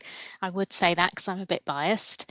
But one of the things, obviously some do slip through the net, and one of the things I get asked a lot is that that when fractures come through from secondary care to primary care, it's not clear whether it's a fragility fracture, and that coding isn't there. So it's safe to assume that in people age 50 and over who've got a fracture at one of these 5 sites in the yellow box, that it is most likely to be a fragility fracture. There will be some exceptions, of course, but from a coding perspective, for people in that age bracket with those sites, that's a reasonable thing to do. Now, it's worth just saying, singling out people with spinal fractures separately, because these are incredibly common. So 50% of women over 80 have got prevalent vertebral fractures, but less than a third of them actually ever get clinically diagnosed. And there's lots of reasons for this. So the firstly is that vertebral fractures don't normally happen after a fall. Sometimes they don't cause pain, and people who've got back pain don't always consult. And of course, when people consult with back pain, they may not have any imaging or x-rays, and that imaging may not use the F word. And I'm not being rude there, I mean F for fracture. So of course, there isn't a crack like there is with long bone fractures. We've got this compression, and so it's hard on a plain film to see whether that is new or old. So we get these euphemisms like height loss, collapse, and so on. And I think when you receive that as a referrer, you don't automatically think, oh gosh, that's a fracture, which it is. So there are some clinical tips for identifying people with spinal fractures, because again, they are so common. And probably the best tip is that height loss of more than 2 inches is a red flag for having compression fractures. A group in Bristol have done quite a lot of work on what the symptoms are of vertebral fractures, and they're summarised in these resources. And if you Google Bristol vertebral fractures, you'll find them. But this is quite a nice sort of infographic, and just picking out a couple of them. It's pain that gets worse when you're standing up, particularly leaning over slightly, like if you were at the sink, and it typically kind of builds to a crescendo and then they have to sit down. It's also, if you're suspecting vertebral fractures, it's also worth looking back at people's old imaging to see if they've had MRI scans or x-rays in the past, because maybe there was that description there that somebody missed at the time of wedging or height loss or whatever. So having identified people with steroid use, fracture, or falls as those 3 main areas, the next step is to do a bone health check. So this is what the language the Royal Osteoporosis Society use. So that includes a fracture risk assessment, thinking about risk of falls, lifestyle assessment, thinking about the physical activity, calcium and vitamin D, and then if needed, a bone density scan and thinking about their suitability for drug treatment. So it's not all about just jumping to a DEXA. So why don't we just jump to do a DEXA? Well, as I said at the beginning, DEXA is not the be all and end all. So we know that as your bone density decreases, so these are the bars in red on this bar chart, your increase of fracture increases. Okay, so it's a predictor of fracture. But if we look at the bars in gold, if we look at the total number of people who have low trauma fractures, the majority of them do not have osteoporotic bone density. Their bone density would lie in the osteopenic range or the normal range. So this is telling us very strongly that bone density isn't the only predictor, just as cholesterol is not the only predictor for a heart attack. So we know we've got these other independent risk factors for fracture, and that's why we've moved to a risk-based approach rather than a bone density only based approach. So NICE recommend using either FRAX or Q fracture, and the National Osteoporosis Guideline Group recommend FRAX. I'm not on the payroll for either. I know Q fracture is integrated into EMIS and FRAX is not, but FRAX is the one that we tend to use in practice, and it is slightly simpler and easier to fill in if you are entering the data, although I appreciate that it's not easier if it's not integrated. The questions to answer are relatively self-explanatory, but if you want explanations, if you scroll down the page, it tells you what it means by secondary osteoporosis, for example. That would be, for example, an early menopause or hyperparathyroidism. And you don't have to fill in this box for the bone density. You can just leave that completely blank. It gives you 10-year probability of fracture, and then the best bit about it is that you click on the button at the bottom and it tells you what to do with that, which Q fracture doesn't. It will just give you the number. So you can see it stratifies the risk into one of 4 groups as to low risk, intermediate, and this is where a bone density scan is really helpful, and then those 2 sort of higher risk categories. And just to point out that if you do this, there is, and this has been fairly recently added, there is a line running through the yellow section, which is what they call the treatment threshold. So if you know, you've got a very frail patient who you think, oh gosh, it may be, you know, do I really need to do a bone density scan, or perhaps there's a long wait for bone density scans or whatever. If that cross falls over that middle line, then it wouldn't be unreasonable to offer drug treatment without a bone density scan if there was any difficulty in arranging one or delay in arranging one. So as you've seen, so this NOG gives you the threshold for treatment in addition to the sort of whether somebody needs a bone density scan. And when people come for a DEXA, we recalculate their FRAX and we complete this section here. So on the DEXA result, we will be giving you an updated fracture risk assessment and will indicate whether it is then high or low. Now, it's worth just knowing that for people on steroids, there's just a few other considerations other than whether their fracture risk is high, because there are a few indications where drug treatment will be recommended regardless of what their fracture risk score. So those are people who've had a prior fracture, women aged over 70, and people on high doses, high regular doses. So this is 7.5 milligrams daily or more. So these are the 3 scenarios from the National Osteoporosis Guideline. Okay, so moving on to step 3. So this is thinking about, okay, so we've identified our patients, we've done our assessment. Now we're going to think about medicines. And we've had a key change in the last 3 or 4 years, that it is not now one size fits all for osteoporosis. It's not just starting everyone on an oral bisphosphonate unless they're unsuitable. We've got clear evidence now that anabolic treatment, which we can access through referral to secondary care, is better for those at very high fracture risk. And I'll explain about what that means over the next few slides. So this guidance came out in 2021 from the National Osteoporosis Guideline Group, but of course we know that a lot of people in primary care don't use this guidance, and of course it doesn't carry the weight that NICE does in terms of use of high-cost drugs. So since 2021, NICE has had 2 technology appraisals, one in 22 and one in 24, for these high-cost anabolic drugs, so romosozumab and abaloparatide, and they're both permitting us to use these drugs first line in certain situations. So romosozumab is permitted first line for people who've got what they call severe osteoporosis and a major fracture in the last 2 years. So, and what they mean by severe osteoporosis is osteoporotic bone density. So they need to have a T-score of -2.5 or less and that recent fracture. And abaloparatide, which came out last year, is recommended for people who are very high fracture risk. So I'll explain on the next slide what that means. So very high fracture risk is both defined by the National Osteoporosis Guideline Group as anyone whose fracture risk falls into this dark red area. This is the very high risk zone. And the NOG guidance, which was updated at the end of last year, has also got a text explanation of what they mean by very high fracture risk.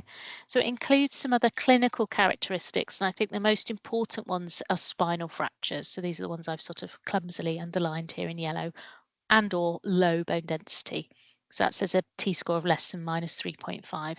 So vertebral fracture and more than 2 vertebral fractures. And the reason for that is that the trials that have used these anabolic high-cost drugs, the population for those have been people with vertebral fractures, and the drugs are best at lowering the risk of vertebral fractures. So that is the reason for this sort of clinical characteristic. Now, if we, just to show a couple of bits of evidence as to why there's this sort of change in guideline. So these are 2 graphs from 2 different trials comparing anabolic drugs with bisphosphonates. So one of them is called the Vero trial, one of them is called the Arch trial, and they both show this. Actually, this is teriparatide on the left and romosozumab on the right, and in the 2-year follow-up, there's less than half vertebral fractures in the anabolic drug treated group compared to the bisphosphonate treated group in both studies. So this is the reason. So we know that these drugs are more efficacious than bisphosphonates.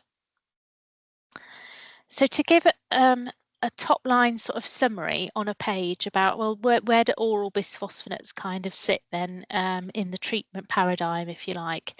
So I think this is for primary prevention. So people perhaps who you are on corticosteroids or fallers who've got high risk. And then secondary prevention, so people who've had a fracture but are high fracture risk and not very high risk. So these might be people who've had a wrist fracture, for example, or a humerus fracture. Okay. Now I've listed these other treatment options on this side as well. Raloxifene and strontium we very rarely use anymore, but of course HRT does remain an option for particularly for younger women.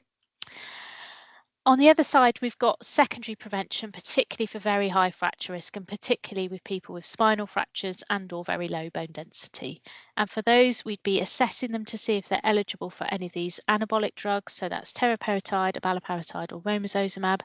And if they're not suitable for those, then we might think about injectable versions of our standard anti-resorptive. So that's bisphosphonates or denosumab.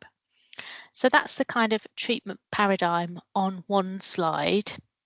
I haven't got any more detail about the anabolic drugs because I didn't want to go into lots of detail about something that you might feel less relevant, but just to briefly say they're all given by self-injection. They're obviously all hospital prescribed, and they're all relatively short courses. So you either have 12 months, 18 months or 2 years, but it's a kind of anabolic booster period, and then you follow it up with a bisphosphonate or something similar afterwards to kind of lock in the gains of increase in bone density. So there are some patients who don't want to inject themselves or aren't suitable for other reasons, so you can see why they might not be suitable for everyone. Okay, so coming back to oral bisphosphonates, which will probably be the mainstay of what you would be involved in. So some of the research that we've done at Keele has shown that our primary care colleagues perhaps feeling a bit less confident about talking about bisphosphonates than maybe they were, because maybe part of that is because some of the workload has been taken by the fracture liaison service locally, who do counsel people on oral bisphosphonates. So just a kind of reminder of some of the key points. So it's really important to talk about why they're being prescribed and what the benefit for them is and what the need for them is. What we found is that most written information about bisphosphonates has got much more information about side effects than the potential benefits, and in some cases doesn't explain benefits at all. And we know that the benefits of osteoporosis drugs are quite hard for patients to understand because it's a bit abstract, T-scores and fracture risk, and you know, a lot of people don't know what osteoporosis is. So we find it's helpful to talk about what osteoporosis can lead to, particularly in terms of compression fractures and loss of height and increased curvature of the spine, and that this is lowering the chance of that happening in the future. thinking about the sort of treatment beliefs, it's also important or helpful to say that the treatment works silently in the background, just so people commonly think it's going to help with pain or make them feel stronger or something, and that's a common reason why people stop taking it. In terms of the safety aspect, we get a lot of questions about renal function, and it's just worth noting that risedronate is licensed for that slightly lower eGFR than alendronate is. And thinking about the special instructions, sometimes, and you guys are much more expert in multimorbidity than we are, but that might be influenced by their other medication regimes and things. So it's thinking about whether it's realistic and feasible for them to be able to take it first thing in the morning on an empty stomach and fast for 30 minutes before they have their other medication or something to eat. The default duration is now 10 years, with a review at 5 years to consider a treatment pause. We're trying not to use the term treatment holiday because it adds to this whole narrative that being off the drug is good and the drug is bad. And there's some really helpful dental advice. If you Google Scottish ONJ, if dentists have got any issues, that's very helpful, because in the vast majority of cases, people on bisphosphonates can have normal dental care and they don't need any sort of special treatment. In terms of non-drug management, just a couple of highlights to say really. So the Royal Osteoporosis Society website has got some absolutely fantastic resources on it, including diet sheets, nutrition, but actually videos about exercises, which are in 3 areas. So keeping you strong and improving your bone density. So there's exercises which improve bone density at the spine and hip, keeping you steady and reducing the risk of falls, and then exercises which are spine caring, particularly if you've got spinal fractures, and exercises that can help with posture and so on. So there's really fantastic resources on that website. Get a lot of questions from primary care about vitamins and supplements, and just really pragmatic, simple advice on one slide. So firstly, that should say NHS England, apologies for the typo. So we're well aware that NHS England has a mandate not to prescribe supplements, but osteoporosis is an exemption to that. So particularly if people are on osteoporosis drugs and particularly injectable drugs, it is permissible to prescribe supplements. And we think about calcium and vitamin D separately, and the best way of assessing calcium is through dietary questionnaire. But very simply, one question in the clinic: if people are having a pint of milk a day or half a pint of milk and yogurts and cheese and so on, then they're having adequate calcium. If they're not, then they may need supplementing. For vitamin D, locally, I would suggest that if they're under 65, we test and replace as needed. And if they're over 65, I think it's reasonable to offer supplements without testing. So last few minutes, so follow up and review. So as I mentioned earlier, the default is now 10 years with a review at 5 years.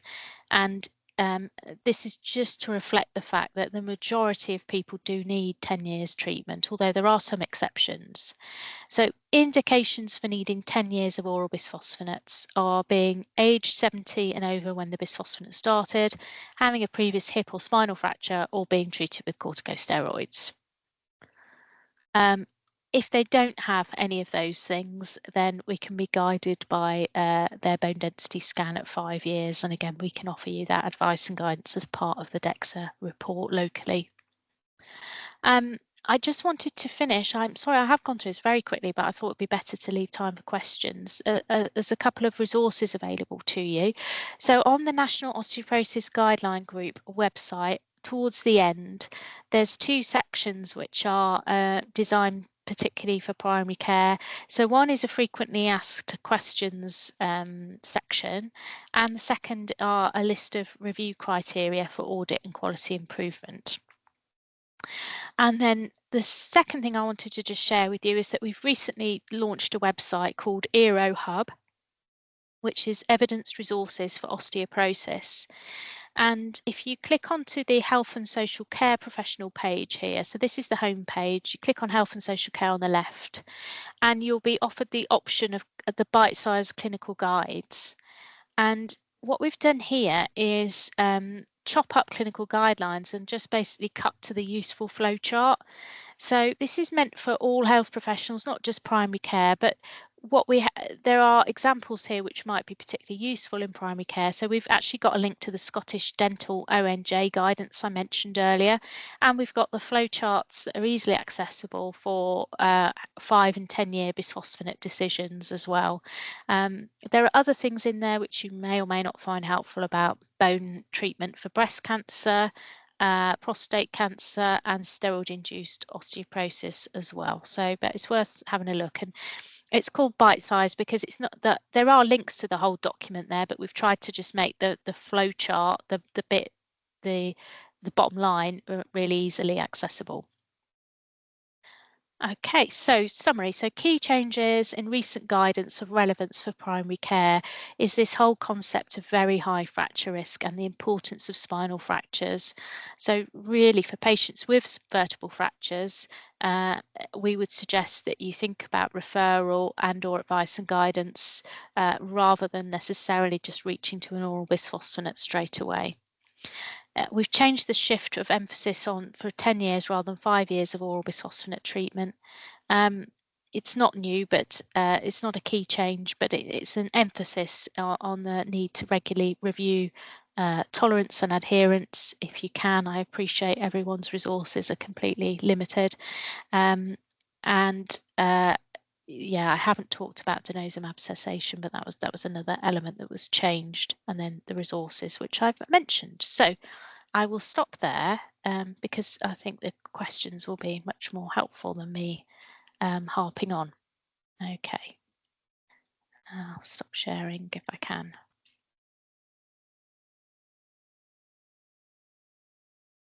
The other thing I would say is that I'm on the National Osteoporosis Guideline group, and if you have got any feedback or comments, it would be really, I'd be really keen to hear them. I can see a comment in the chat saying that the NOG frequently asked questions are really helpful to deprescribe, particularly in frail elderly bedbound patients. Good, I'm glad to hear that. So has anybody got any questions?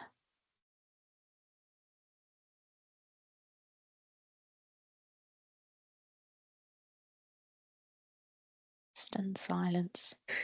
I don't know whether that's a good thing or a bad thing.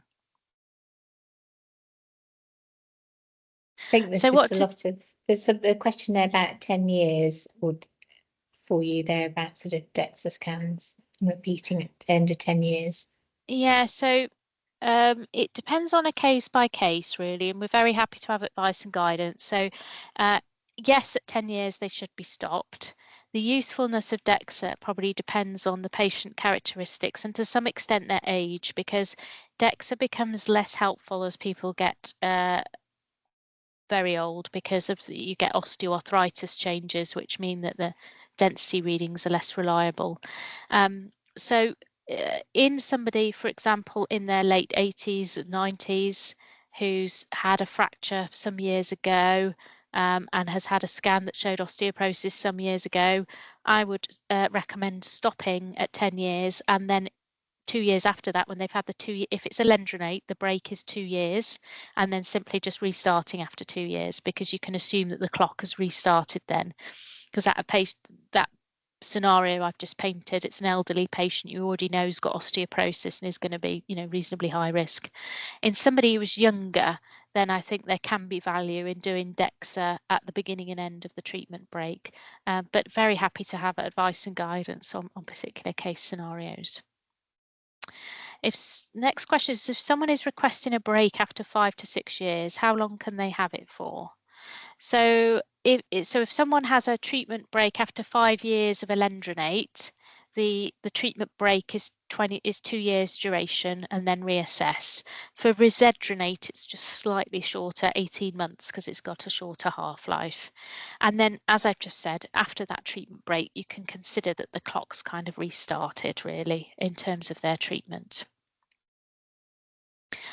As part of a bone health review fracture risk assessment, would you recommend doing blood tests routinely? if we decide DEXA not needed, would you still think them worthwhile? Yeah, so I think that's a really good question. Thank you, Hannah. So I think we do blood tests routinely as part of a secondary screen in our fracture liaison service. So those are people who've had a fracture. So kind of regardless of what their bone density is, I suppose we're looking for causes of bone fragility. So I think the blood tests are helpful when people have got osteoporosis or low BMD, and for people who've had a fracture. So those are probably the two scenarios. And then obviously, if you're thinking about suitability for drug treatment, I suppose you're doing a blood test for a slightly different reason, not to look for a cause of bone fragility or bone loss, but to see whether their renal function is okay, their calcium is okay, etc. So after a treatment break, is it advised to reassess with a repeat DEXA? Well, I think I've answered that. I hope you were listening earlier. So I think it depends on the age and the patient characteristics. So I think if they're very elderly, they're already known to have osteoporosis, haven't fractured that recently, it would be reasonable to restart without a DEXA.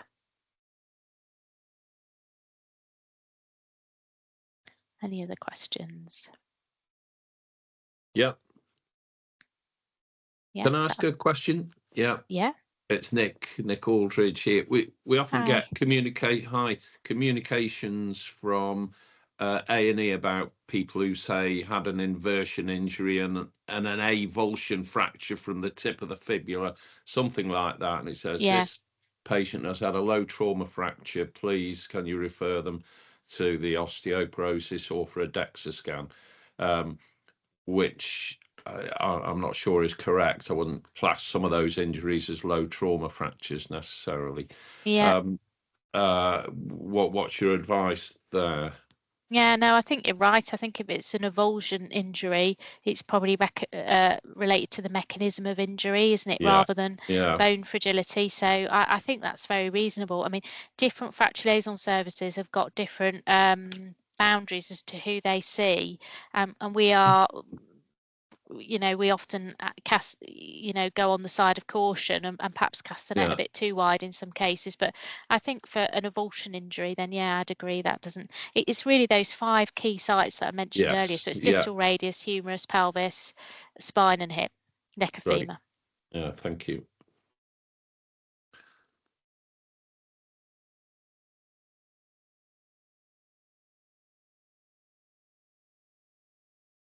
Yeah, there's a question about FLS not covering Stafford and Cannock. Yeah, so the local health economy and ICB have just decided that this is not a priority. So if you would like to complain to them, you'd be more than welcome. So there is a gap for fracture liaison provision in South Staffordshire, and we've been trying to address it for the last 10, 15 years since I've been in post anyway. I think this will be changed. So even though the local ICB have just discussed this and decided it's not currently a priority, the government have just made a commitment to universal coverage for FLS by 2030, I think. So there are going to be some drivers nationally to fill FLS gaps. At the moment, what happens is that we try and identify patients and just suggest that they're referred for DEXA locally. Obviously, patients in the Stafford and surrounds areas don't always want to travel up to us at Bradwell or the Haywood, so we do get quite a few DNAs from that area when they are referred just for DEXA. So, but there is DEXA available in Cannock, of course, and in Wolverhampton.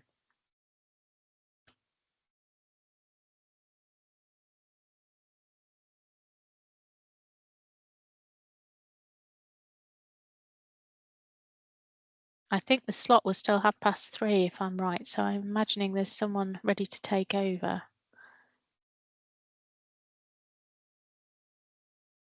Don't know if anybody's facilitating. Thanks, Zoe. It's my turn. Oh, okay. Thank you so much. Okay, thanks everyone.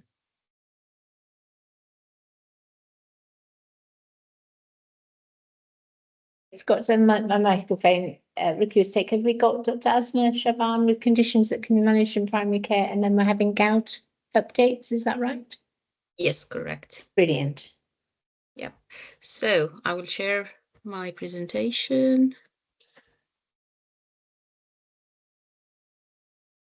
So me again. So I am going to speak quickly again about conditions that can be managed in primary care, and they benefit more from management in primary care. I think it's we are having limited options to help with these conditions.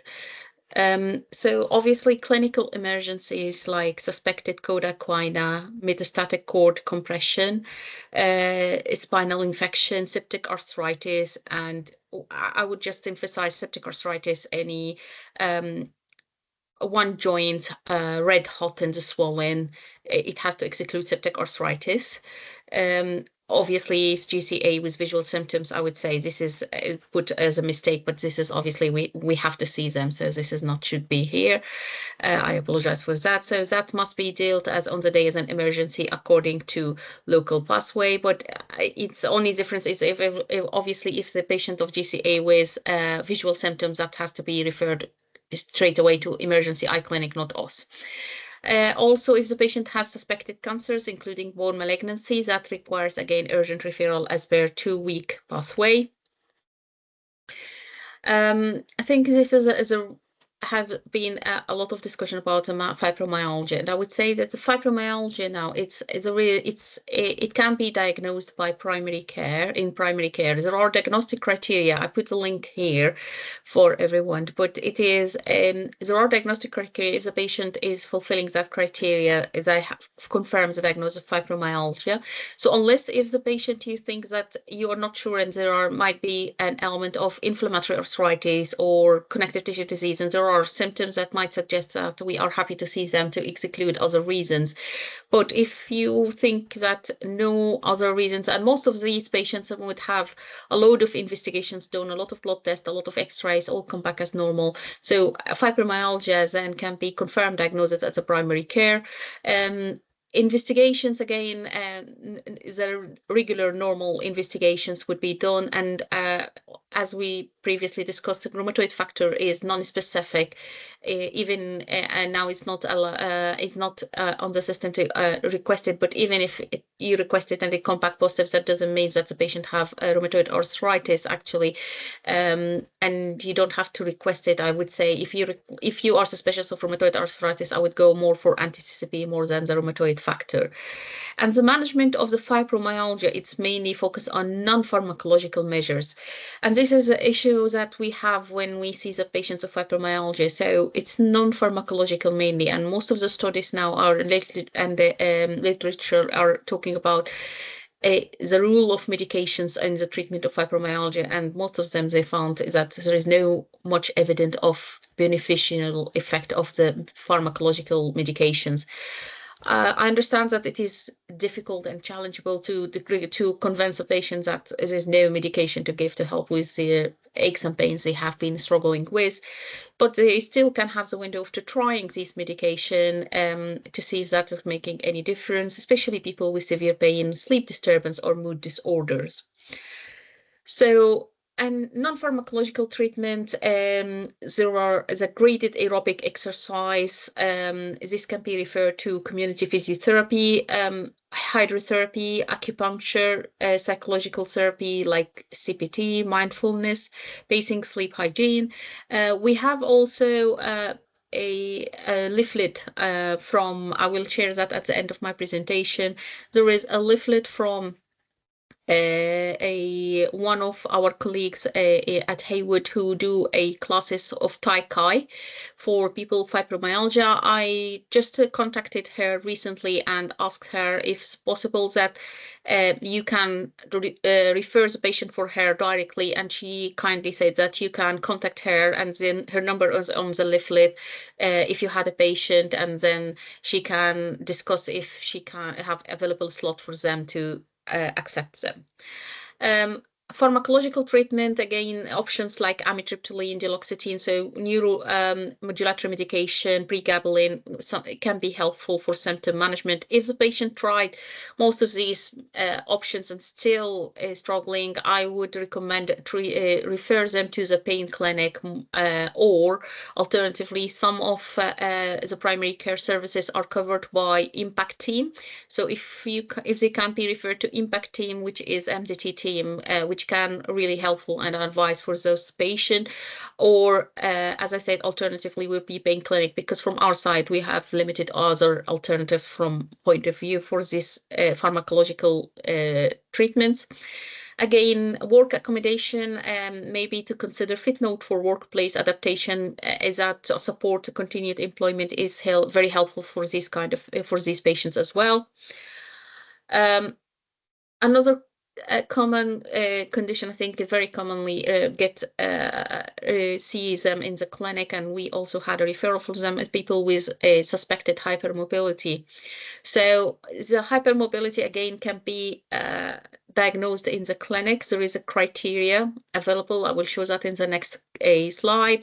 But when to refer them for us, we have referral criteria if they have suspected Marfan syndrome with Marfanoid feature, and if so, please request echo scan before referral.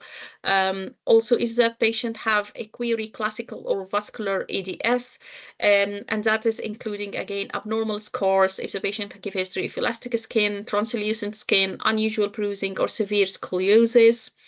If the patient had family history, only refer if the family history of vascular events like pneumothorax, bowel perforation, or uterine rupture. Again, this can be referred for us, and because these are again the genetic testing, we have now limited options to refer people for genetic testing, and these are the criteria not only for referral for rheumatology but also for referral for genetic testing. So the management in primary care could be assessed by Peyton score, and Peyton score is to assess hypermobility score. If it is 5 or more, that indicates hypermobility. And the management is referral to community physiotherapy to help, especially if people have, if these patients have joint pain without synovitis. And there are resources found in the Consult Royal College JP framework for the diagnosis and management of hypermobile ADS in primary care. So this can be used as a resource for these cases. Another group of cases is a chronic fatigue syndrome, and unfortunately we don't have any specific or any special interest clinic in our services at Haywood for chronic fatigue syndrome, but there are other local services who manage this kind of condition, including Cannock, Greater Manchester, Salford. So please consider referring them for these clinics because they would get more benefit from them rather than us. Now, if it is about soft tissue musculoskeletal disorders, again, it depends. And from that, I mean, like people with osteoarthritis, if they have a bursitis, obviously refer us for complex cases where it is multiple joints. So NEMS normally would be the point where you refer for these patients, but they reject any multiple joints cases. So if such a situation, we are happy to see them. Consider if the patient already have osteoarthritis and it is significantly a severe, I would say, refer directly to the orthopedic team or the spinal team. If the patient have had that symptoms for years, and again, it's about pain management, again, refer for pain clinic, because we have, again, no more advice to give for pain management from yourself. And again, advice and guidance is advice and guidance from our side, and there is not available for NEMS, but it's available for us. So again, you're more than welcome to use that to ask for this patient if to refer for us or NEMS would be more appropriate for them. Community care can be helpful for these cases as well, with including advanced practitioners and first contact practitioners. And that is, as I said, that's very quick about these cases. I will stop sharing this and I will get you the leaflet about our colleagues who do the Tai Chi. So just sorry.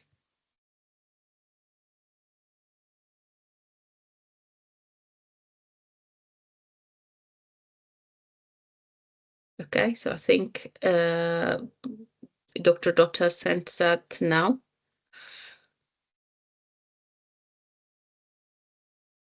No, he sent the referral. Okay, so let me.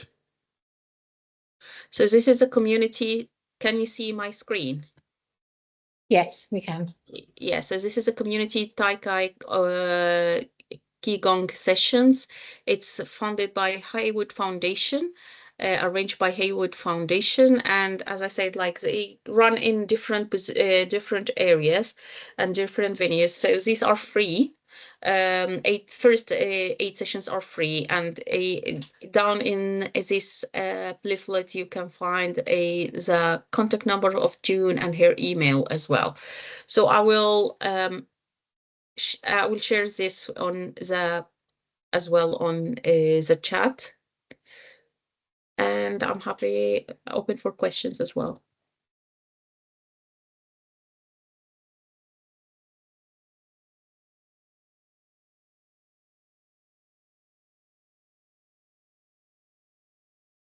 I think Nick? Nick, yeah, sorry. Yeah, just about the diagnosis of fibromyalgia. I don't know about anyone else. I'm not sure it's a diagnosis I've had to make or that I consider very frequently. And just having gone onto the RCP website and had a look at their guidelines, they've got a document that runs to over 50 pages. And I'm sure the one for EDS is fairly similar. Is there any succinct advice you've got for making a diagnosis? Because I can imagine it getting quite involved in making these diagnoses. So the diagnosis, there are certain criteria. Even we Mhm. use it in our clinics. If I go Mhm. back to my slides, so even when we see patients, we use these criteria for their diagnosis. Let me just open this and share it.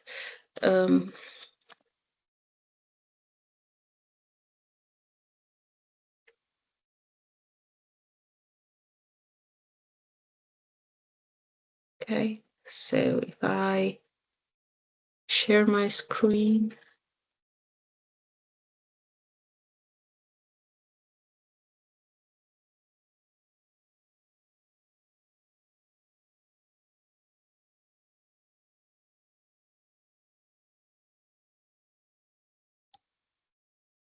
Sorry, just a second. Here it is. So this is a 2016 fibromyalgia diagnostic criteria. And it is a questionnaire. So it's filled by the patient themselves. It's asking them if they have pain over last week again, and then calculating the score of the widespread pain index, and then the symptom severity score, asking about how severe they had these symptoms over last week, the fatigue, waking up unrefreshed, cognitive symptoms, and then calculated, and then basically it's if they had any other explanation for their symptoms, if they had other symptoms like headaches, pain or cramps in lower abdomen, depression, and then fulfilling that criteria or not. So that's if they have these for more than 3 months, no other explanation for these symptoms, they would be fulfilling that criteria. So you make your diagnosis based on that questionnaire? Yes, sometimes we have to examine, obviously, the patient to check on the points of tenderness, but because this is different from one person to another again, and so we usually go with a diagnostic criteria because it's again the patients themselves can feel it and it's difficult to convince these patients again, some of them, not all of them, that they do have the fibromyalgia. But when we go through these criteria, there is other criteria. I apologize, it's not here, but I will I will try to find it, because we are using another one which has more symptoms, other systemic symptoms like dry eye, dry mouth, if they have wheeze, if they have ringing in ears, all these things. So they feel like, oh, this could be all related to fibromyalgia, and then we tell them yes, it is, and that's included in the diagnostic criteria. So that makes them make sense more, because unfortunately, it has rumors of the fibromyalgia is a diagnosis of when we don't know what is going on. That's how people say about the fibromyalgia, which is not true. This is a condition. Yes, we still don't have a lot of information about its pathogenesis and pathology exactly, but we think that this is a condition. I myself had one of my colleagues back in my home country in Egypt. She did her PhD in fibromyalgia, and she did biopsy for these patients, and she found the pathology in the muscles. So there must be something there. So if we don't have that still confirmed, or saying what exactly is the pathogenesis or pathology, that doesn't mean that it's not there. And we know that this is a hidden pain, that people find it difficult to understand and difficult to go with that diagnosis. But and I understand that, because, as I said, like, I have my friends from primary care themselves, they tell me how it is difficult to convince a patient that this is your diagnosis. And they always say, no, we are not convinced. We want to be referred for the secondary care to confirm that diagnosis. We know that challenge with you. So that's why we are happy to discuss that on advice and guidance, and we can advise case by case. But I mean, this is, I think, it's again a checklist paper which patient can do while sitting in the clinic, and that can be showing them themselves that yes, you do have that fibromyalgia. Thanks. Thank you.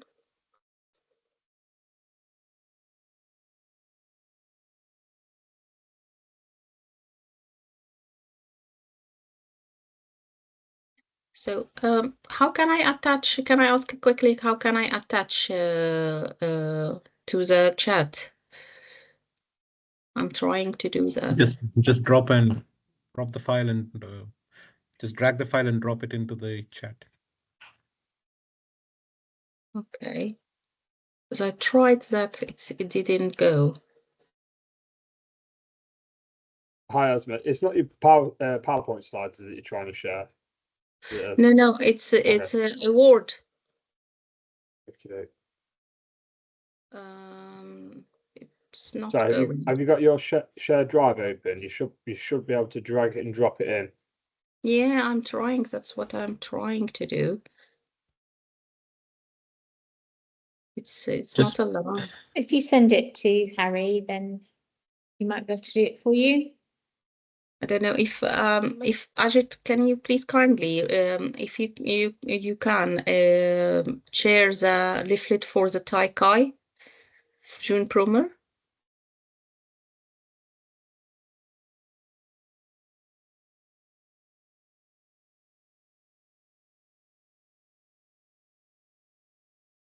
While we're doing that, is Professor Roddy here able to start with the gout update?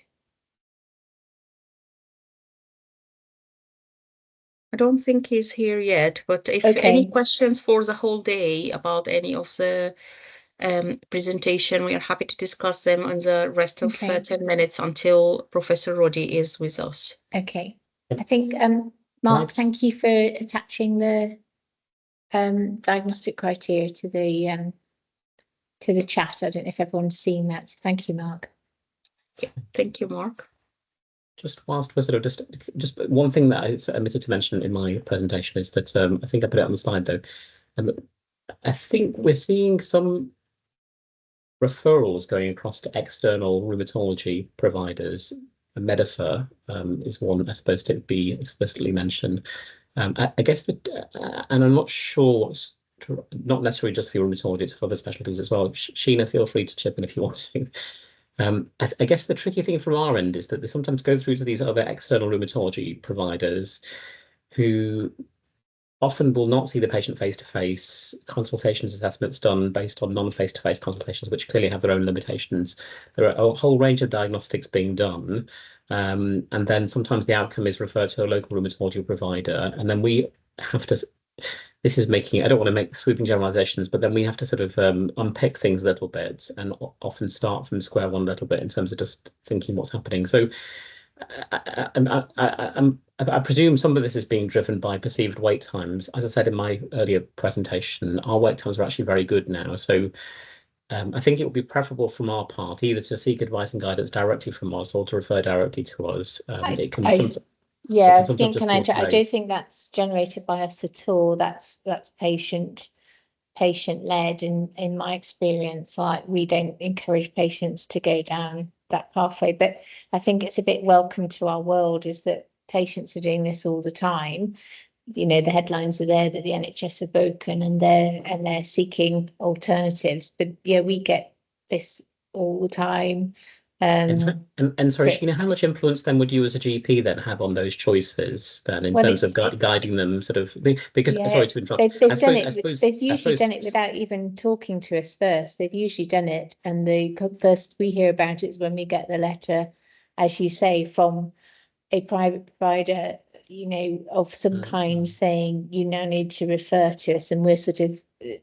It's a very difficult situation for us because, you know, it takes quite some persuading a patient at that stage that a referral isn't necessary. In fact, virtually impossible to persuade them that referral isn't necessary at that stage. And I'm hoping I'm speaking for everybody, but this happens in numerous fields, from the sort of ADHD to the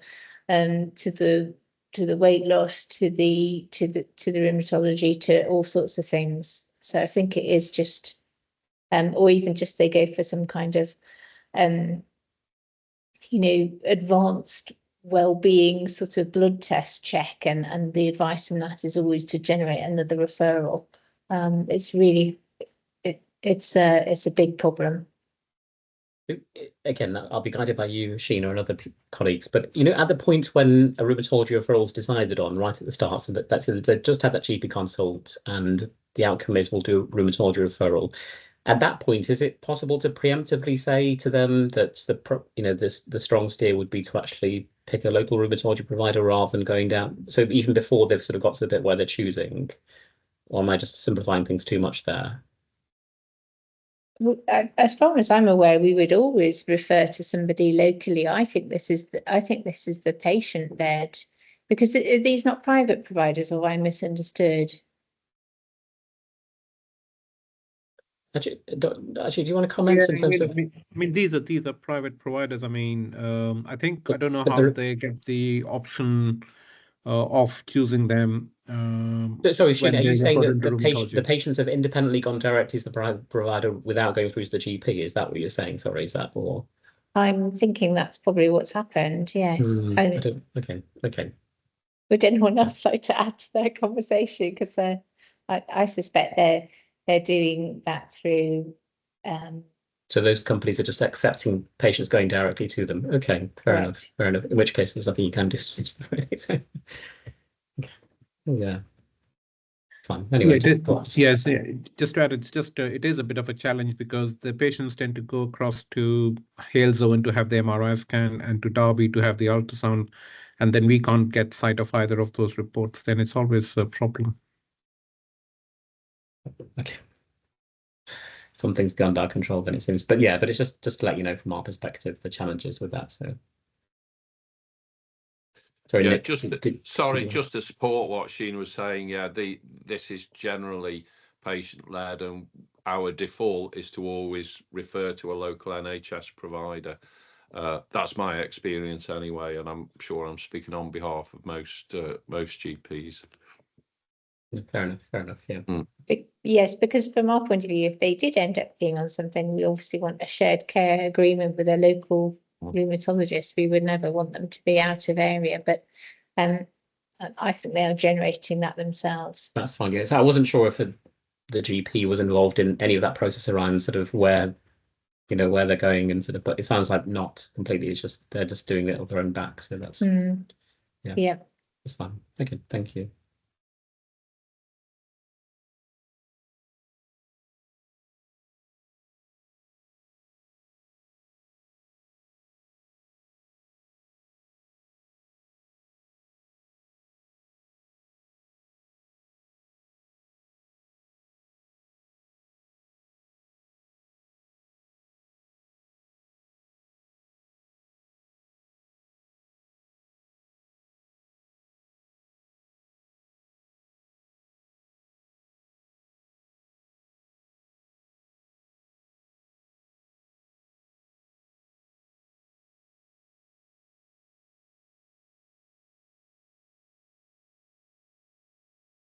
Yeah, Don has just helpfully added it's maybe a private GP service of which there are a few around who may be referring to private rheumatology, and then of course that's another kettle of fish to open. I can see the Tai Chi sessions there have just arrived. Thank you, Harry.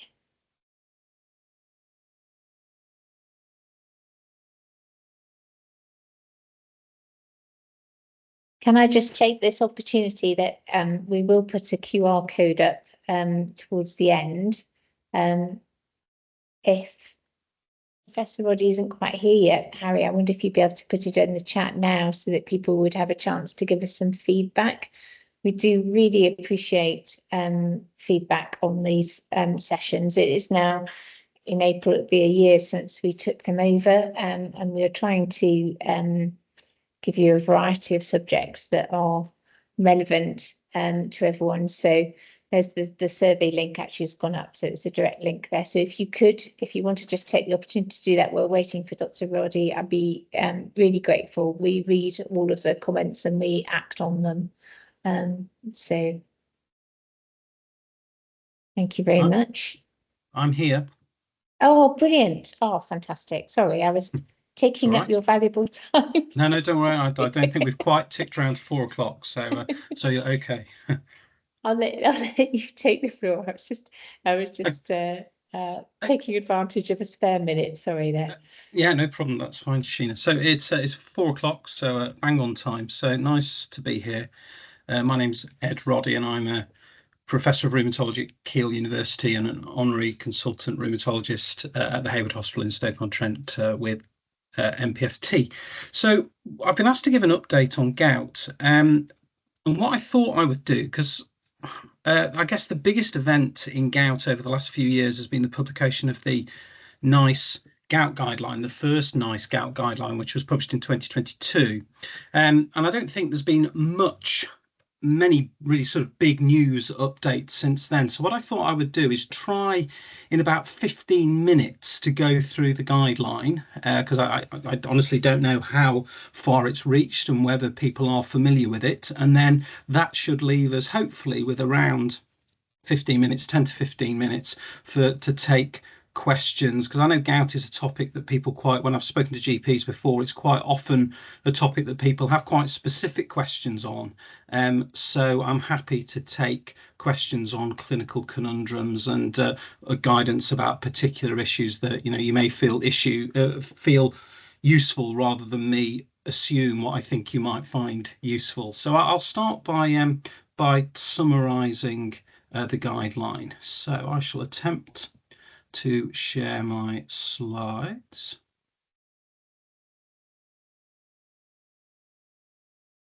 So hopefully you can see that.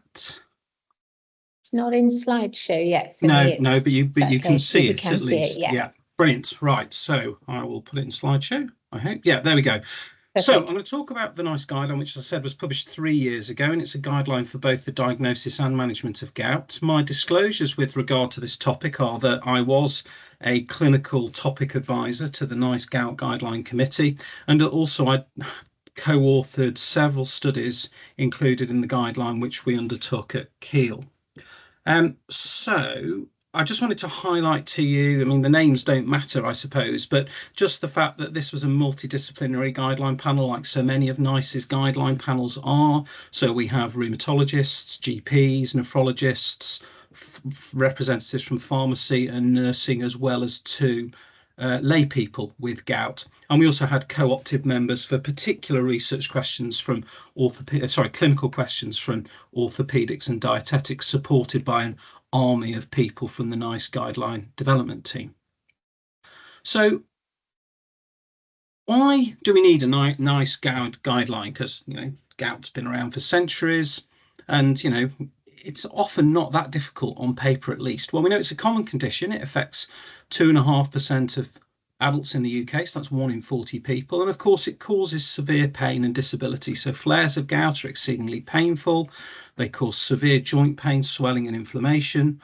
There are chronic manifestations, including tophi and chronic joint damage. And gout has a significant independent effect on quality of life. Of all the rheumatic diseases, it's probably the one condition of which we have the best understanding of its pathophysiology, and we've got cheap, effective, readily available treatments. So what's the problem? So we know, of course, that gout is very poorly managed. We know that only about 1/3 of people in primary care ever receive a prescription for urate lowering therapy, such as allopurinol. And we know that of that third, only 1/3 achieve a target serum urate level below 360 micromoles per litre.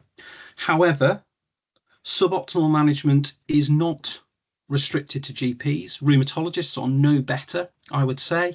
And in 2013-14, I led a national audit on behalf of the British Society for Rheumatology of rheumatologists' management of gout. And we found that only 45% of people seeing a rheumatologist had achieved a target serum urate level 12 months later. So room for improvement across the board. And that's what the NICE gout guideline hopes to address. So what did we cover? So we were covering adults with gout. Across all the recommendations, we gave special consideration to people with gout and chronic kidney disease, because that's a particularly tricky group to manage, and a group in which, of course, the prevalence of gout is higher. And the guideline was restricted to gout. We didn't concern ourselves with calcium pyrophosphate crystal deposition or pseudo gout, which is a separate condition.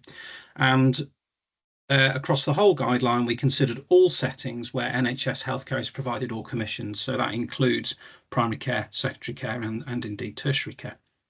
So I'm not going to sort of hang around. I shall immerse myself straight away in the guideline recommendations themselves. Now, they're a bit wordy, and this sort of talk is often a bit dry, but I will try and pick out the main points for you. So the first set of recommendations concern diagnosis and assessment with a focus on symptoms and signs. So the first recommendation is suspect gout in people presenting with either rapid onset, overnight, severe pain with redness and swelling in one or both first metatarsophalangeal joints, or people with tophi.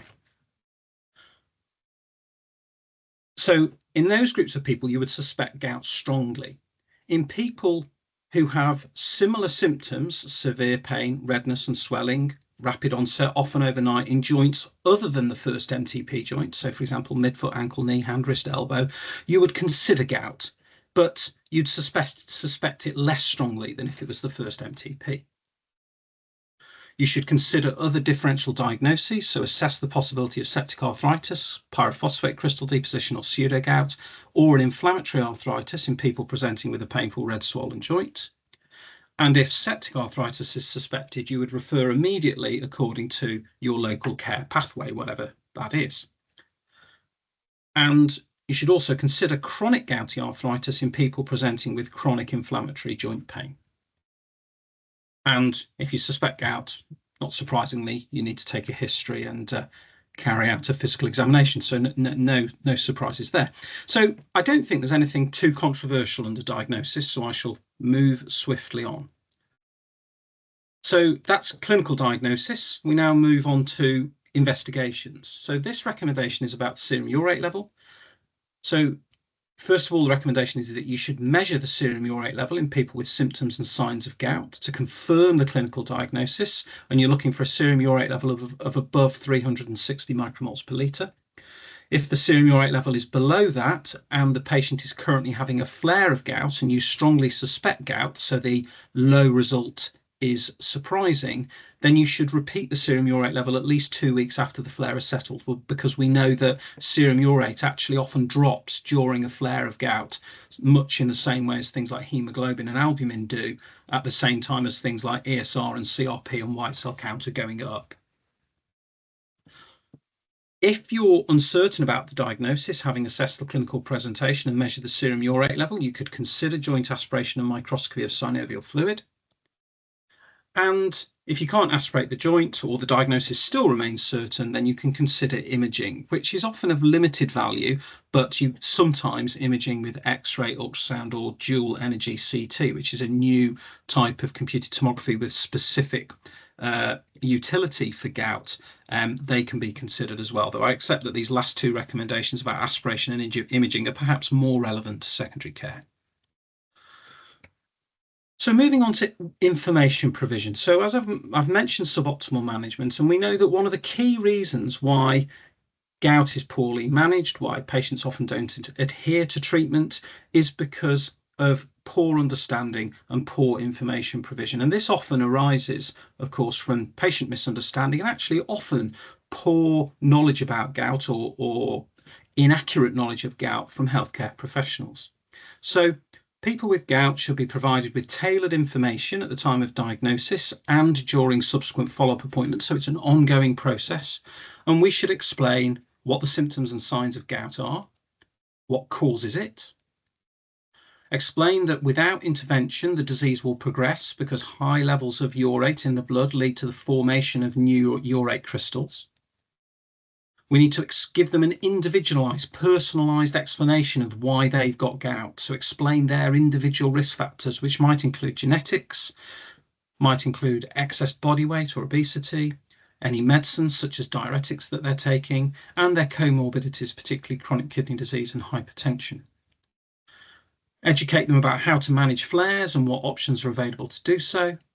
Explain to them that gout is a lifelong condition that benefits from long-term urate lowering therapy to eliminate urate crystals and therefore prevent flares, shrink tophi, and prevent long-term joint damage. And advise them about other sources of information they can find online and indeed in other places such as support groups and things. And there's other nice guidance about information provision and shared decision making, etc., that they can be guided to. So what about drug management then? So for flares, the NICE guideline recommends that first-line treatment can consist of an NSAID, colchicine, or a short course of oral corticosteroid, depending on comorbidities, co-prescriptions, and preferences. And that's a slight change from previous guidance, which have really emphasised NSAID or colchicine first line, with steroids held in reserve as a second-line treatment. But steroids are effective, and there have been fairly recent randomised controlled trials showing that steroids are as effective as an NSAID. You could consider a proton pump inhibitor if people are taking an NSAID to treat a gout flare. And for people who can't have NSAIDs and colchicine, there is another option, which is intra-articular or intramuscular corticosteroid, although again, I accept that may be more sort of secondary care territory.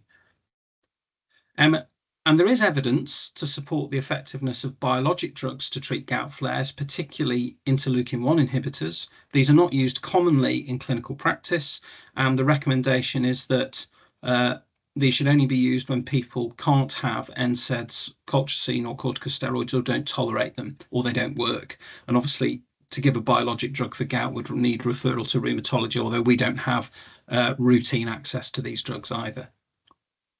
And then finally, don't forget non-pharmacological intervention, because there is RCT evidence of the effectiveness of applying ice to the joint alongside pharmacological treatment.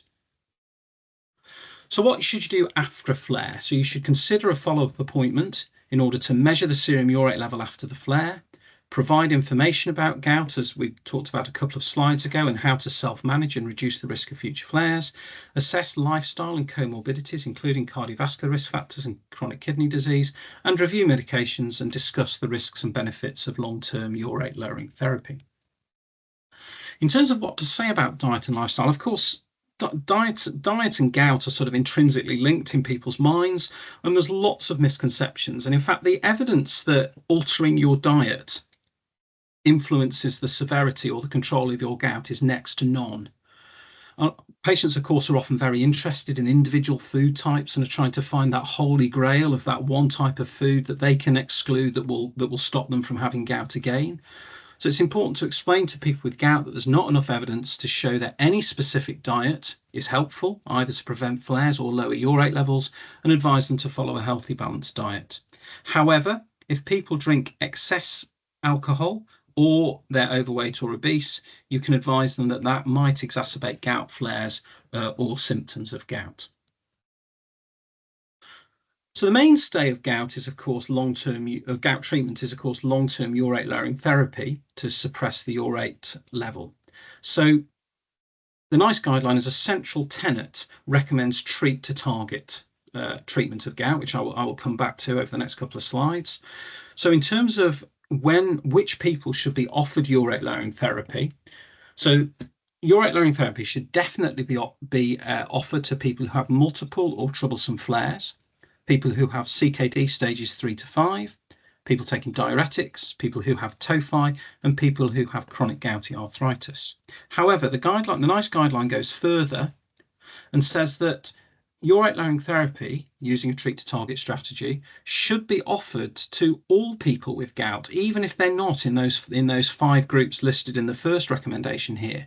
They should be made aware of the benefits and potential harms of urate lowering therapy even after the first flare. So they should be given the option of treatment early and not wait and don't wait until they become more severe and exhibit one of those 5 bullet points in the first recommendation. People need to understand that urate lowering therapy is usually continued after you've achieved the target serum urate level, and it's typically a lifelong treatment. If you stop urate lowering therapy, urate levels usually rebound quickly and then symptomatic gout returns. And in terms of timing, of course, starting urate lowering therapy during a flare can make the flare worse. So it's usually started at least 2 to 4 weeks after a gout flare has settled. But in people who have very frequent flares and you just don't get that window of 2 to 4 weeks, then you can start urate lowering therapy during a flare along with lots of inflammatory prophylaxis. In terms of treat to target, what does this mean? Well, this means it's similar to diabetes, it's similar to hypothyroidism, which you'll all be familiar with. So you start with a low dose and then you measure the serum urate levels monthly and use that to guide your dose increases as tolerated until the patient reaches the target serum urate level. In terms of what the target serum urate level should be, the initial target serum urate level is below 360 micromoles per litre, and this is different from the British Society for Rheumatology guideline, which was published in 2017, which recommended 300 micromoles per litre, but there's little evidence to support one or the other, so the NICE guideline committee felt that 360 micromoles per litre was more appropriate. However, in people who have more severe gout, exemplified by either having tophi or chronic gouty arthritis, or people who continue to have ongoing frequent flares despite lowering their serum urate level below 360, you can consider escalating their urate lowering therapy further to get the level below 300. So which drug? So this is one of the key changes in the guideline now, is that as part of this guideline, NICE reviewed its technology appraisal of febuxostat, which it first undertook in 2008. And based on cost effectiveness, you can now use allopurinol or febuxostat as first-line treatment when starting treat to target ULT. And you might want to take the person's comorbidities and preferences into account. Febuxostat, certainly in Stoke, is no longer an amber drug, so it can be started in primary care. There has been concern, obviously, as you may be aware, about using febuxostat in people with major cardiovascular disease. That's something we can talk about in the questions if you like. And actually, that's probably one area in which there has been a slight change since the publication of the guideline. But the guideline says that in people with gout who have major cardiovascular disease, for example, MI, stroke, or unstable angina, you should use allopurinol first line. But other than that, you can consider allopurinol or febuxostat. And then in people who either don't tolerate allopurinol or febuxostat or don't respond to it, you can consider the other drugs. So if you use allopurinol first, move to febuxostat or vice versa. There's no recommendation in the guideline for the less commonly used uric drugs such as probenecid or benzbromarone, which enhance renal urate excretion. And those drugs, of course, are really only used in rheumatology and only prescribed by rheumatology. But they're actually unlicensed, and NICE won't make recommendations about unlicensed drugs. So for that reason, they're not included. But you may see them used occasionally in people who are attending rheumatology. Of course, one of the most common things that happen when you start a urate lowering drug is that it can potentiate a gout flare, set a flare off. And for that reason, you can use anti-inflammatory medications at the same time as urate lowering therapy to reduce the risk of them having a flare.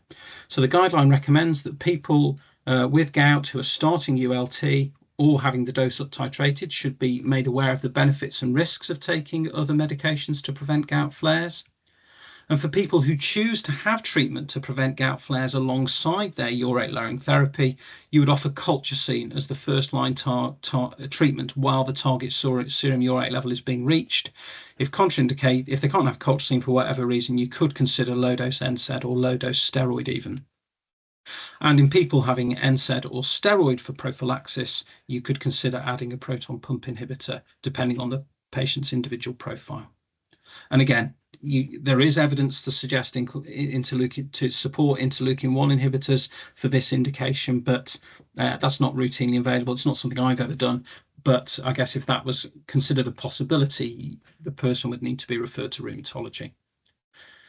Once the patient's achieved target, consideration should be given to annual monitoring of the serum urate level in order to ensure that they maintain that target level. And finally, in terms of referral to specialist services, people who should be considered to be referred to rheumatology are people in whom there's diagnostic uncertainty, people in whom treatment, which is undefined, so you can define treatment as you wish, but treatment is contraindicated, not tolerated or ineffective, people with CKD, and organ transplant recipients. So in summary then, key changes from the previous guideline are there's less emphasis on specific diets or inclusion or exclusion of specific foods. There's a greater emphasis on providing high quality information about making patients aware of the benefit of urate lowering therapy earlier in the course of disease, and a greater emphasis on a treat to target strategy to lower serum urate below a target level. A key difference is that allopurinol or febuxostat can now be considered first line, and that the target serum urate level is now 360 micromoles per litre rather than 300. And I apologise, I left the last bulletin about interleukin-1 inhibitors from a previous talk for a rheumatology audience, and I appreciate that's probably less relevant to you in primary care. So that's the end of my talk, and as I said, I'm more than happy to take any questions, and I'll try to stop sharing now.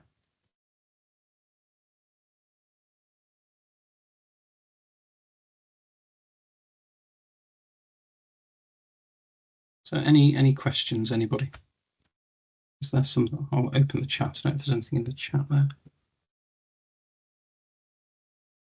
Can I ask Yes. a question? There seems to be some variety. If you do use prednisone as first line treatment, is that now gone out? And if you still do need to use it because of various other things are wrong, what dose to use and how long for? Because I've seen a variety of different options. Yes, and I guess I do different things at different points, and I couldn't necessarily justify sometimes why I do what I do. But I mean, the trials, there are 4 trials which have compared prednisolone to an NSAID, and all 4 of those trials have used a dose of either 30 or 35 milligrams for 4 or 5 days, and so that definitely works. So I think that's a reasonable first approach. I guess there is sometimes concern that people rebound on stopping. So sometimes I might give a slightly longer dose, a sort of reducing course over a month. But there's absolutely no evidence to support that. So the evidence is 30 or 35 milligrams for 4 or 5 days.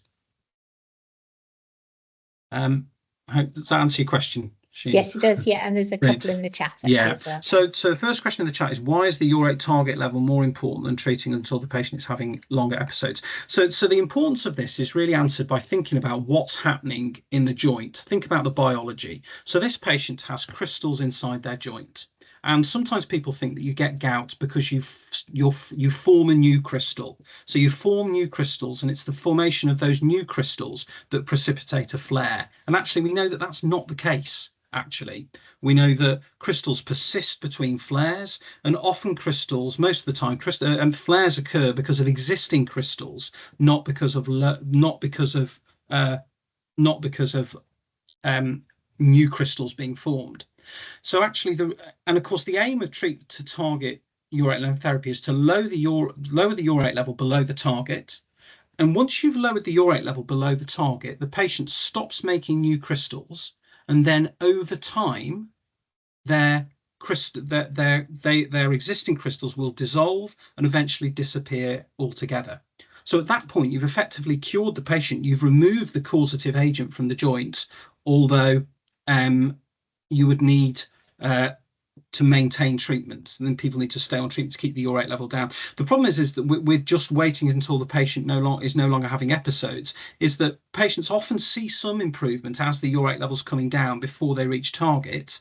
And the problem then is that although they may be less symptomatic, but they're still making crystals. So their crystal burden is increasing because their urate level isn't low enough. And that means that in the fullness of time, people usually become more symptomatic again over time. In terms of high protein diet, so the links between diet and gout is a bit of a myth. So if you look at the epidemiology, yes, there are certain food types, such as high protein or foods rich in purine, such as red meat and seafood. They do increase your risk of gout, but all the studies are from America. And of course, dietary habits are very different from America. And if you look at how much protein or red meat or whatever these people were eating, it's an awful lot. The people who are at risk of gout were having red meat 3 times a day, for example, very often. So actually, in terms of, for most people, having a diet, even a diet rich in protein, is unlikely to make a significant effect on your raised urate level. So there is some truth in it, but actually for most people in the UK, it's not clinically significant. So next question, is there evidence that reducing urate level to target also reduces cardiovascular risks and Q risk? So it's a nice theory, and it's one that I've sort of have used over the years to sort of say this is another good reason to be on treatment. But actually over the last couple of years, there are 2 types of evidence that show that this isn't the case. One is Mendelian randomization studies. So these are studies that essentially use the random allocation of genes to conduct a pseudo-randomized controlled trial. But Mendelian randomization studies show no association between urates and cardiovascular risk. And there are randomized controlled trials of high-dose allopurinol, 600 milligrams a day, which show no benefits on cardiovascular or renal outcomes. Next question is, in patients with no flare, should we reduce the allopurinol dose if the annual urate levels are low? I think it depends how low. So if it's very low, the European gout guidelines say don't let it drop below 180, which is obviously very low. But certainly if people within the high 200s or the low 300s, I'm happy for them to continue their allopurinol dose to maintain that level in the long term.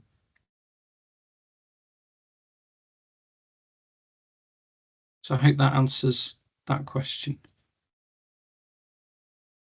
I think that looks like there's no more questions at the moment. So how often should we check urate level has just bounced in? So when you start urate lowering therapy, you should start somebody on allopurinol low dose and then repeat the urate level 1 month later. If you need to increase the dose because they haven't achieved the target, repeat it 1 month later and then adjust the dose and then continue with monthly bloods. Once somebody's achieved target, the NICE guideline recommends checking the serum urate level annually, just to check that other things haven't changed and their urate level hasn't changed. Maybe their compliance is different, maybe their renal function's worse, maybe they've started a diuretic, all those sorts of things, which might mean their urate level's rising, and then you need to have a conversation with them about their adherence and maybe adjust the dose of the urate lowering therapy.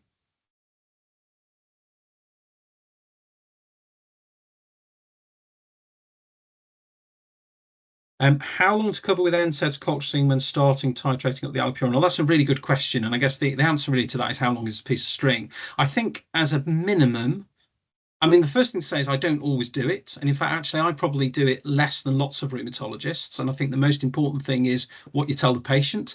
Make sure the patient knows that if they get a flare after starting allopurinol, they don't need to stop it. Or for buxostat, for that matter, continue the urate lowering therapy. If they get a flare, don't stop it. And make sure that they know how they're going to treat the flare. So, so that people not only know that they're going to use colchicine or an NSAID or steroid to treat a flare when they get it, but in terms of how long, and actually I give people a prescription, so they've got the medicine to take, so they've got it on the shelf at home, so they can take it as soon as they feel that flare coming on, because that then, stops them losing faith with the allopurinol. How long to cover with if you're going to use prophylaxis? I think as a bare minimum until they've achieved target, because those first few months when you're gradually increasing, that's the period at which they're in the greatest risk of an allopurinol-induced flare.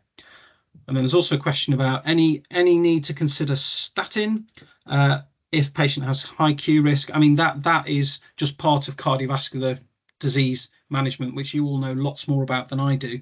But yes, I mean, at the moment, Q risk and other cardiovascular prediction tools don't include gout as a risk as a risk factor. That might change. Then I know there's some research going on to sort of look at the effect of doing that. But yes, I guess you would consider a statin along as you would do with in anybody with high cardiovascular risk. And then last question, what's the science behind a flare with starting ULT? So really good question. So crystals normally sit tightly packed within articular cartilage. And it's when they're in the cartilage, they mind their own business. It's when they're shaken loose into the joint space that they cause a flare. So you start somebody on a urate lowering drug, you produce a rapid reduction in the urate level, and that causes partial dissolution of the crystals. The crystals you might get, so if you've got a lump of crystal, you dissolve the exterior crystals, and therefore new crystals become exposed to the immune system. And also, because crystal deposits are shrinking, they're no longer as tightly packed in the articular cartilage. They're more easily shaken loose into the joint space. And it's the combination of those two things which sets off a flare. That's 4:29. So I think we're just about there. It's been the most amazing tag team in terms of timing this afternoon. So thank you all so much for giving up your time this afternoon. It's been so much information. I think we've all really, really benefited from that. I've made so many notes. Hopefully everyone else has felt the same. I can see lots of thank yous coming up everywhere, but thank you so much to the rheumatology team. It's been brilliant in my mind. Just remind everyone again, there is that survey. If you go up in the chat a little bit, if you could fill the survey in, and if there's any feedback for the speakers, we will obviously pass that on for them as well. But there's lots of lovely comments there coming through. And I think our next meeting is I'm going to say it's the 3rd of April. Hopefully I've got that right. I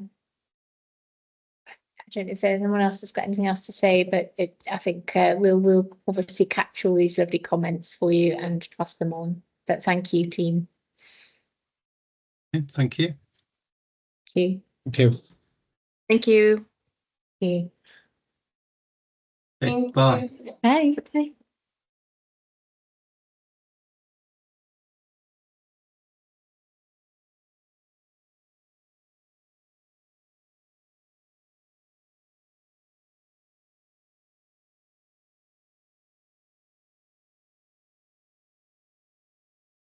Harry, have you stopped recording now? I'm so looking, I don't think you realise that. Sorry? Yeah, just stopping it now. Perfect, thanks.